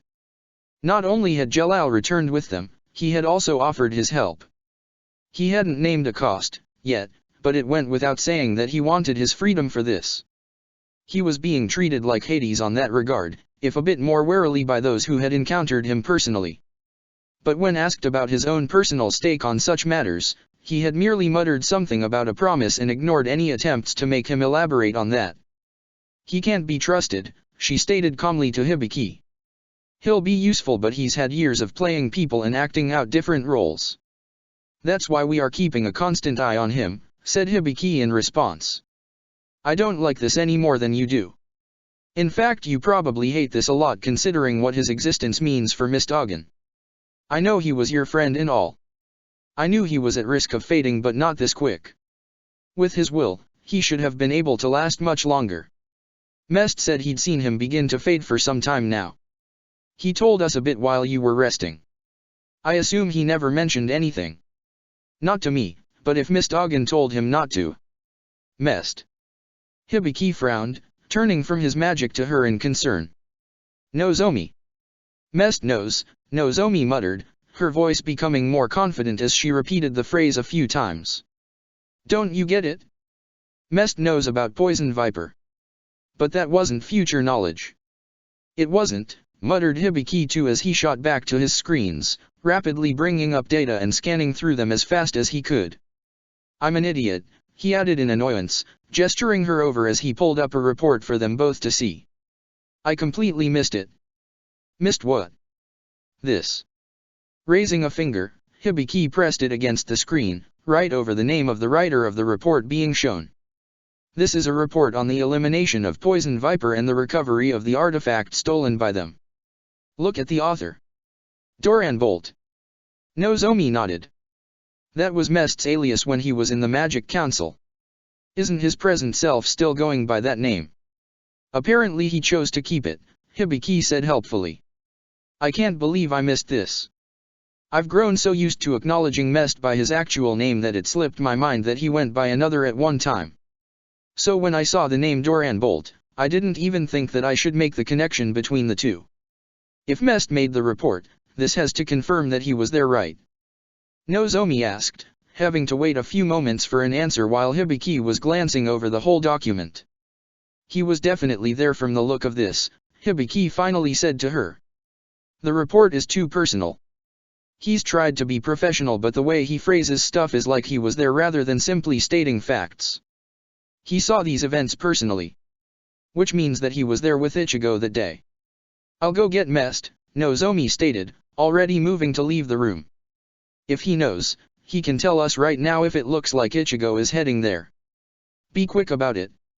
We don't have time to waste.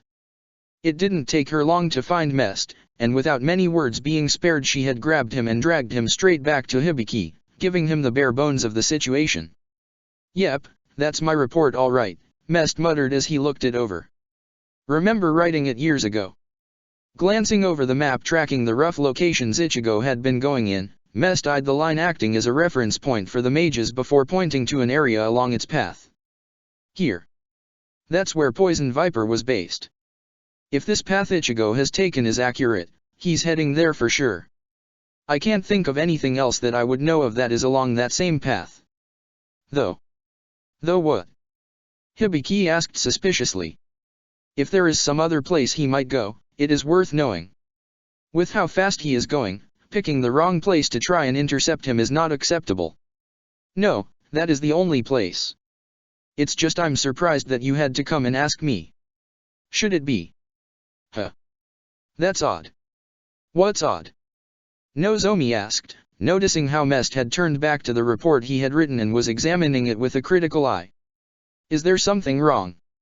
"I think so," Mest muttered. "It's been a long time so maybe my memory is a bit rusty.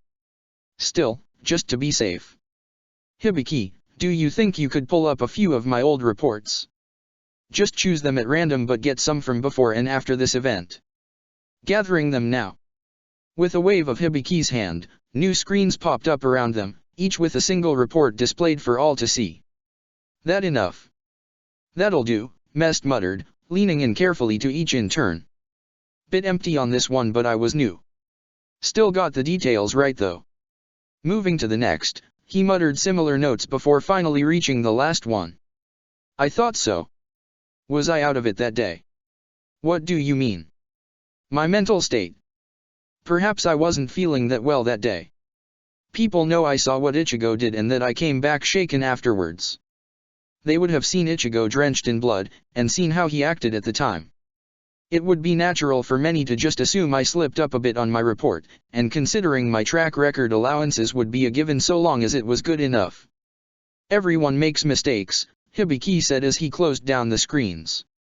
"If you were in that kind of state, it's quite understandable how they would have reacted. Except I didn't." Hibiki paused as he was about to dismiss the last of the reports, his hand hovering over the one that had originally drawn their attention. "I'm sorry. I didn't make a mistake," Mest clarified. "I know I didn't. I would have been shaken up that day but look at all the others. I recognize a lot of the missions that were mentioned, some easy to cope with and others that I would rather never mention my role in.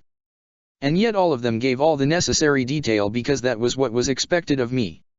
Whether I was in a good place or not, I ensured the detail was there because it might mean the difference of many lives later on if such information was needed, as it sometimes might be in follow-up cases. I can hardly believe I would have made a mistake on this one, especially not when I would have been given a day or two to recover first before it would be due officially. It's not here though," Hibiki pointed out. "If what you claim is true, that would mean dash. It's been altered," Nozomi stated, leaning closer to the original message. Her eyes traced across the report for a minute, one hand held up to demand silence, before she finally pointed at a space midway through the start of the report. "Here. Mest, does this look right?" "Let me see."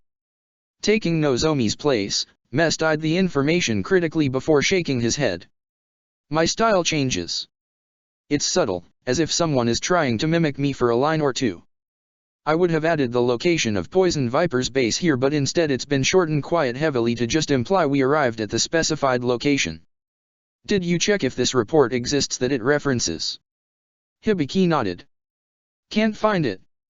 I thought perhaps it was a local copy someone had, held in paper only or was never uploaded with the rest. Most would probably think that, or not even think to check for it without reason to. Even someone looking over this critically would miss it unless they knew something was wrong with the report. Someone altered this report, either before it was submitted into this magic or after. Could it have been Grandoma under Zeref's control? Before he passed on Super Archive to you Hibiki?" "I'd say no," Hibiki muttered. "When I found this file, it was old. Hadn't been looked at in years.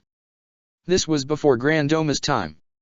Maybe someone changed it before giving it to Juushiro. Or Juushiro did it himself," Mest pointed out, That man is both a saint and a demon, capable of both kindness and cruelty. Doing something as simple as changing the contents of a report would be an easy task for him to do morally. But why would he? To stop people to go looking for the place. Mest shrugged. Potentially. Maybe he was worried about it becoming a potential site for those in the Zeref cults to gather and worship if they learned his ring had been present there, to say nothing of the magical signature left behind. Or maybe he just wanted to shove as much of the situation under the rug as possible to avoid any incidents of the public learning such a dangerous artifact was stolen. I don't know what he was thinking, to be honest, just that this has his fingerprints all over it. I suppose that's something to ask him later, Hibiki stated. Well, we have a location now. So judging by Ichigo's location, he's stopped. He got there faster than I expected, Mest muttered as he looked at the screen. That red dot is him, right? Yep. First time I've gotten an absolute position on him. Most of the previous points aren't actual locations. They are merely the centers of the circles used to show the potential area he is in and to help extrapolate a direction to assist me in tracking him. You up for teleporting some of us? Not that far, Mest muttered. Any markers I had there are long since ruined. Nozomi, you already memorized the coordinates. Silence met him. Hibiki. She's still in the camp, right? I'm already checking. The screen updated, the map scrolling back rapidly until it showed their own location alongside a green dot not too far away from them. Thank God. I was worried for a moment. Thought she'd gone after him alone. She must be telling some of the others. Saves us some time. Who is she talking to right now? That would be. Hibiki froze at the name as it popped up, having to swallow the worry he realized he was feeling as he turned towards Mest. Jalel. I don't understand. Why's she talking to Jalel? Protector of the fairies. Are you going to continue staring at me like that? It's really annoying. Crossing his arms, Jalal leveled a glare at one of his current watchers, Gajil's glare not flinching in return. I don't trust you. I can tell that, stated Jalal, raising his hands, bound together by an iron shackles, to gesture at the arm Gajil still had in the form of a blade. This is definitely very different from how I was being treated before. Before you hadn't hid your identity from Nozomi for a good few hours, said his other watcher, Kana. He knew the woman as well as he would most people in fairy tale, which meant mostly what he had picked up in many old reports and from memories about the guild from Mistagan. It was what helped him know that the fact she was drinking alcohol right now didn't mean she was becoming a liability in her duties and was instead becoming more dangerous. You kind of ruined any trust you were building, not that there was much to build on in the first place. Jalal shrugged. I stopped caring much for trust years ago. Power is far more reliable, which is how I know you all need me. Even if I mess around a bit and give you reason to suspect me, you can't afford to deny my help. We have plenty of strong mages, Gajil countered. You aren't essential. True, Jalal admitted, directing a smirk towards the Dragon Slayer. But you still agreed to accept my help. That isn't the action one takes when they don't need any more assistance. It's the action one takes when they can't afford to deny it. You should watch your tone a bit more, stated Kana, downing the last of her drink before making to stand. Our shift is almost up, and I'm sure I could always try and persuade Urza to watch you for a bit. I'm sure you two would have plenty to talk about. Is that a threat? Jalal asked, not letting anything but his confidence show. He wasn't about to give them the satisfaction of seeing that their words affected him in any way, especially when they had already gotten too much information based on his previous interactions with Urza. He had tried to control himself around her, but he had ended up standing there unsure, and that was just looking at her. He didn't want to speak her at all if that was what her mere presence did.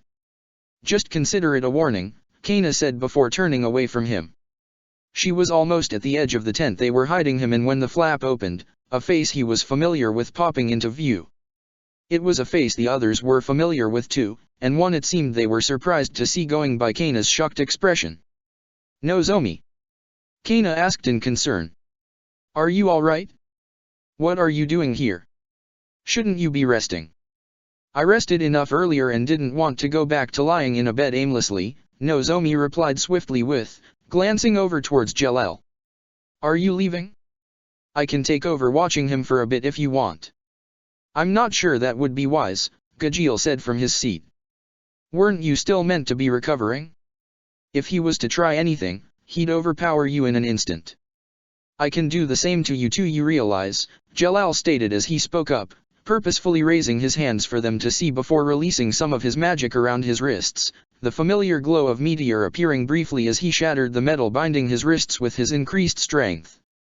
Letting the magic drop before any trigger-happy mage decided to do something annoying, he flexed his wrists a few times as he tried to get more feeling back in the bound areas, ignoring how the sword arm of Gajeel was now placed up by the side of his neck and how Kaina had taken an aggressive stance, the ground beneath one of her feet broken from the force she was preparing to use.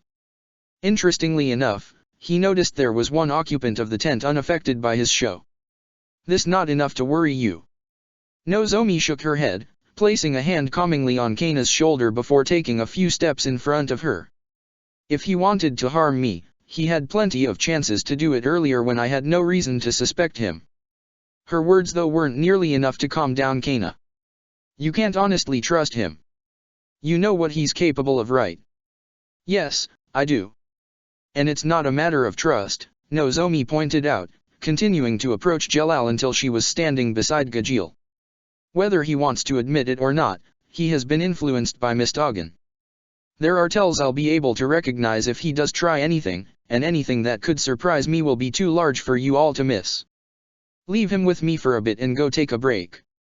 The two were still reluctant, resulting in Nozomi using her magic to pull out the spear that had been Mistogan's and taking a position behind Jalal, letting the sharp edge of the spear's point rest against Jalal's neck. Will this be enough proof that I'll be fine? If he does try anything, I'll put him down before he can turn this into a battle of magic. Would that be acceptable to you too? Sighing, Gajeel allowed his arm to change back to normal before stepping away.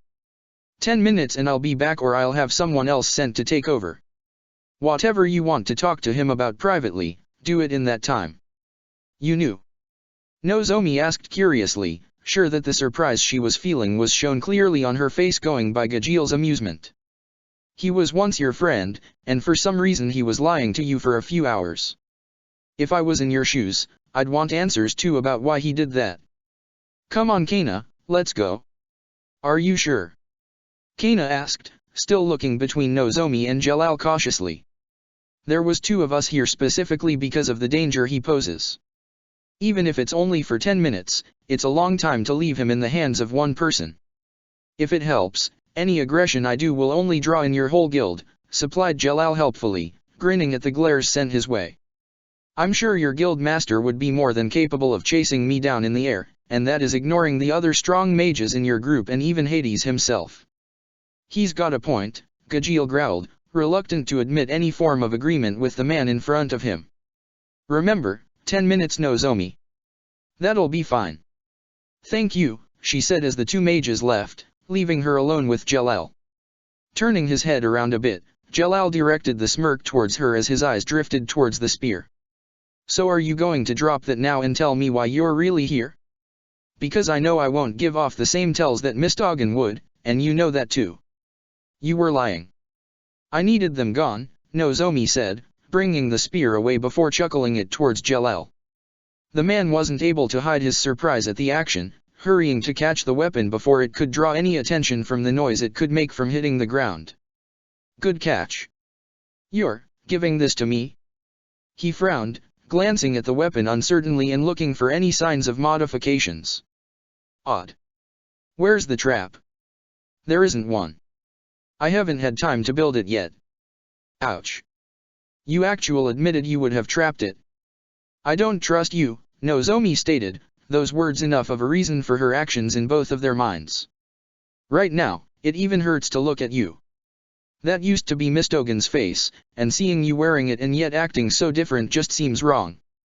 It was my face first, you realize. Nozomi nodded. Yes, but I knew him first. In my eyes, you are the imposter. Jalal shrugged. Fair enough. So then, what is it that you require of me? You wouldn't have armed me if you didn't need me for something, and going by how you sent the idiots out it means you don't want anyone else knowing. Nozomi struggled for a moment with what she wanted to say, ignoring the smug look she was being sent by the one she knew understood what she was asking for. I need your help. Excellent. I thought it would be something like that. Standing up from the chair he had been resting in, Jalal allowed the spear to rest against his shoulders, noticing how Nozomi flinched at the action. Ah. That was an action Mistogin did, wasn't it? He had done it subconsciously too. Maybe some of the man's tells did still exist. So then, what do you want from me? Is it more advice? I doubt it if I need a weapon and if you feel the need to speak to me in private like this. It's Ichigo. Of course it is. And, pray tell me, why I should help you. I'm not Mistogin. I don't have the slightest bit of attachment towards that man. Because when I mentioned his name just now, your eyes widened for a moment. He frowned. Did they? Are you sure you aren't misreading things? Nozomi shook her head. I'm not, and when I consider that you lied to me for hours about not being Mistogin dash. I didn't lie so much as I didn't tell you he was dead. I don't care about the specifics. Everyone outside the tent knew you were Jalal, but you didn't tell me. There was no real strategic value to that which I could have seen, not when I would have learned the truth soon enough anyway. I would have been in no condition to truly help you like that. The only reason that I can see to why you didn't tell me is because you were trying to be kind. Jalal shrugged, though this time it was obvious to Nozomi that the action was being forced. Perhaps. Believe what you want. I will. Which is why I'm sure that even if Mistogin is dead, he's not gone. Raising a finger, she pointed directly at Jalal's chest where his heart would be. Whether you want to admit it or not, you actually care about some of us. And that isn't from your time as Jalal but from your time as Mistogin. You lied to me to be kind. You got worried there when I said I needed your help with Ichigo because you became afraid for his sake at that moment. No matter how much you try to hide it, Mistogin did affect you. You still care about us, even if you have changed from the man who had those emotions. And so now you come to me to ask for my help, Jalal stated. All because you believe I care for Ichigo still. Alright, I'm fine with admitting that there are lingering feelings of friendship still in here from Mistogin. I have over 7 years worth of memories, mostly with you personally and with a large sense of gratitude towards him. But I am not Mistogin. I'm not the man who owed his life to Ichigo. But you a man who still cares if he lives or dies, Nozomi pointed out. Am I wrong? Jalal opened his mouth to respond but the words fell dead at the look being sent at him, a look screaming at him to not lie. It would be so easy for him to say those few words. What was one more lie? He was spent a lifetime telling them. He had told so many that they came more naturally than the truth. But he had still been sentimental enough to decide to hold on to that promise he made to Mistogin, despite having no one forcing him to do so. Why me? He finally asked instead, settling for that. If you want people that care about him, there are plenty more that care about him much more than I do. Why not Laxus out there, one of his best friends? Why not his family? Because you're expendable now, Nozomi stated bluntly. Jalal froze for a moment, an eyebrow raised in shock at her words before he simply broke down into laughter. Expendable? That's the reason. It was hilarious. Of all the reasons for her to approach him, for her to ask for his help, this was not the one he had expected. But he understood it. I see. It's because of the risk, right? The more people that are close to Ichigo, the more risk there is to helping him recover mentally if one of us was to perish in the process. But Mistogin is already gone, and not by the enemy's hands and not through fault of his own. In other words, I could die and not damage him further. I have to say Nozomi, you are crueler than I expected. Are you willing to help? Of course, Jalal stated with a smirk. Now I'm actually interested in what you plan to do. I'm not weak enough to die so easily to an enemy, even one as strong as Baragan, so I'll go along with your plan for now. But what makes you think you will be able to help him? You could be wasting your time, you realize. Nozomi nodded.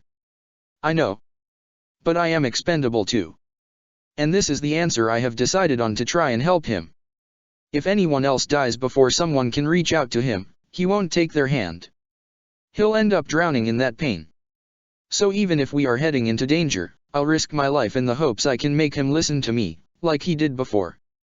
Tilting her head slightly, Nozomi glanced towards the tent opening, Jalal turning his towards it too at the sounds they could both hear. I know where we need to go, Nozomi stated, more urgently now, ripping open the space beside her ready to transform the two to nearer the edge of the barrier. The barrier is still damaged so my magic is capable taking us there directly, but we need to move now if we don't want to be interrupted. Are you with me? Jalal smirked, turning away from the noise approaching and stepping towards the portal. Certainly. At the very least this will be much more interesting than waiting for something to happen here. Let's go. Protector of the Fairies. Darting back through the air, Ichigo didn't bother worrying too much about how far he caused himself to fly from the force. With mere moments to spare he was out of the way of Baragan's mist, the purple energy crashing against the air he had been standing in and spreading out in all directions. He could see the slight shape of bone, hidden within, and he knew that meant Baragan was still in there. The problem was reaching him. This mist was a far more powerful version of the Hollow's time magic. Everything that it touched was affected, and Baragan could control the speed of the time acceleration it caused with mere thoughts. It could be a long drawn-out process, like it was with Shinji, or it could be almost as fast as blinking. Already the landscape was unrecognizable, the forests and buildings that had been caught nothing more than specks of sand and dust that were drifting across the battlefield and settling across the ground when not kicked up by the wind caused by his fast movements. He had never been so glad to be so far away from any form of civilization as he was now looking at such a scene. The destruction Baragan could have caused with this power would have been more than any other enemy he had ever faced. Zeref's demons could be faced by most, and Waiwaka's strength was in himself and would take time to spread on such a large scale like this. But this mist simply spread so easily and very little could hold it back. If it had been released in a populated area, it would have killed everyone and there would have been little that could be done to stop it. The brief barriers he made with Kida to test its effectiveness crumbled immediately under contact. The wind he generated with his strikes could push the mist back but not for long. And while the majority of its expansion occurred where Baragan was within it, the rest did continue to creep out and cover more land. In some ways though, he wanted this. This was all of Baragan's strength. The Hollow was bringing out everything he had planned to crush him. When he had noticed that the mist was being used to contain them both in a massive area, something that taken a bit of time to be built, the rational part of his mind had screamed at him to stop it and get out before he was trapped. But he hadn't cared enough. It was part of Baragan's plan to trap him, and he wanted to let that happen and then show the Hollow that it would still not be enough to save him. Coming to a complete stop, a bit closer to the mist than he wanted and requiring him to start rushing back at a slower pace to keep away from the wall of the mist-built cage, he directed his gaze towards where he could see greater movement. When in the mist, Baragan gave off nothing that he could use to sense him normally. The entire mist carried Baragan's magical power, so he had to trust his normal senses to pick up on the Hollow. From what he could tell, their situation was oddly reversed here too. He could not sense Baragan, but he could see and hear him. Baragan meanwhile could not see or hear him at all. He had tried plenty of times to taunt the Hollow, but not once had it ever reacted to him.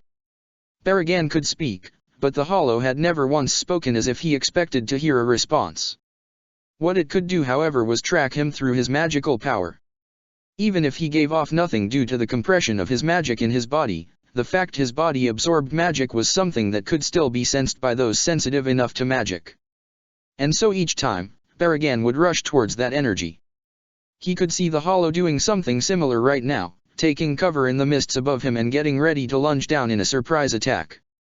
It wasn't going to work however.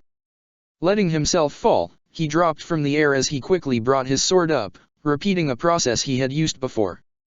The pieces he needed were faster to form this time. He remembered how he had did this, the experience was etched into his body now, and even if it took longer than he would have liked he could still form the weapon he needed. As Baragan dropped down after him, surrounded still in the mist as it shot towards him like a rocket, he brought back the arrow he had made and fired it. The Zero detonated right before Baragan's face, releasing its entire payload in one massive blast. He didn't have time to watch and see how effective it was, rolling in the air and slamming one foot off the ground as he hit it to launch himself away. No sooner had he done so had Baragan and his mist slammed into where he had been, barely slowed by the Zero that had slammed directly into him. Had it done damage? Ichigo narrowed his eyes as he came to a stop, seeing movement in the mist as Baragan's body became visible for a moment as it reached up off the ground. The hollow's face was damaged, cracks along the surface, but those same cracks appeared to be healing, slowly but surely. There was a chip missing through that he noticed wasn't being repaired. Had his attack destroyed it entirely? Baragan appeared to be repairing only the damage that could be reversed in its entirety, and if a piece was missing then it couldn't do the whole job. That at least confirmed his existing thoughts about the hollow's recovery ability. It was incredibly slow and limited, and one he wouldn't have to work too hard to overcome. Rather, the major problem was the mist itself. He could blast some mist away with his swings. He could force some of it to be expended from the few quick energy-based attacks that he could fire off. But that wasn't the way forward. Neither could get him the result he wanted, as the mist was simply replenished too quickly for him to get a follow-up attack in. Should he break out Mavis's power yet?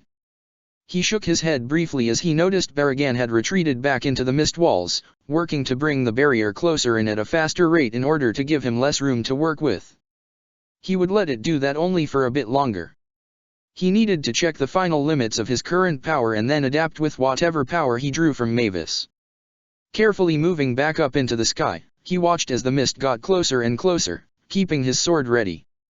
Was Baragan going to make another move? He couldn't simply chase him just yet, but it was odd for the Hollow to not try anything for this long. What was the Hollow planning? His answer came quickly as the walls of mist began to close in more rapidly.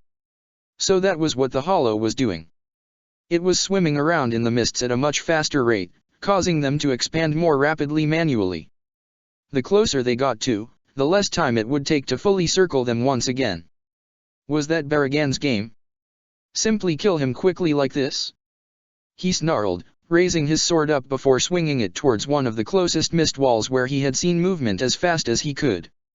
The wind tore towards Baragan's position and slammed against the mist, pushing it back briefly and likely knocking Baragan away a bit. The mists continued to expand after only a few moments of hesitation, however, causing him to slash again, trying to move faster this time. A single strike wouldn't clear away mist this deep, it seemed. There was too much in his way now. Very well. He'd force a way out.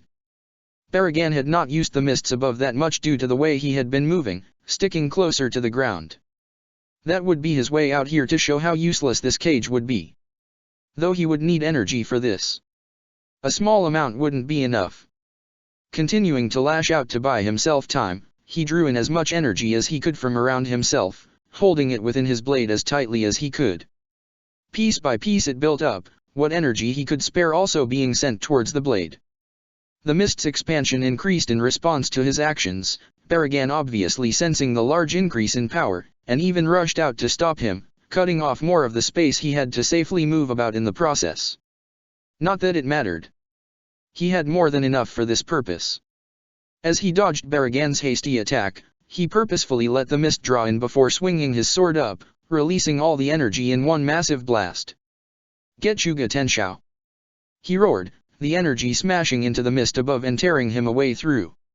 Even if it could eat away at his energy, if he used enough he could still overpower it. But he didn't have long to take advantage of the opening he had made. It was small, even after all the energy had managed to gather and pour into such an attack, but with a simple kick off the air he was out of the gap and back into the open sky. As the mists closed, he saw Baragan's form float across the top, staring up at him. Was he going to be pursued? No, not yet it seemed. Maybe Baragan was rethinking his tactics. That was fine with him. It gave him time for this. Reaching up towards his fake eye, he pulled it away and watched as it broke down into energy in his left palm. He could tell Mavis was doing the same, sensing the feeling of the energy awakening from her and not having to wait long for a bright glow of golden light to fly up towards him, joining with the other piece. As the dagger began to take its true shape in his hand, he saw Baragan begin to move. Had Baragan sensed the magic? Or was he acting out a new part of a plan? It mattered little to him as he gripped the fully formed dagger in his left hand. His gaze shifted onto Baragan and everything became much clearer to him. And so as he saw Baragan begin to strike, he struck before the first signs of that motion even took place. Mist rose to grab him, to greatly age him until nothing was left. It never managed to touch him though, as with a single swing from the dagger he broke through the mist itself and tore away a chip from Baragan's skull as he passed the hollow. So that's how you work, Ichigo muttered, tightening his grip on the target before he turned to the hollow, fleeing back into the mists below. Go ahead and run now, Baragan. Those hiding spots of yours won't stay safe any longer. Protector of the Fairies. Check the description for the links to the author.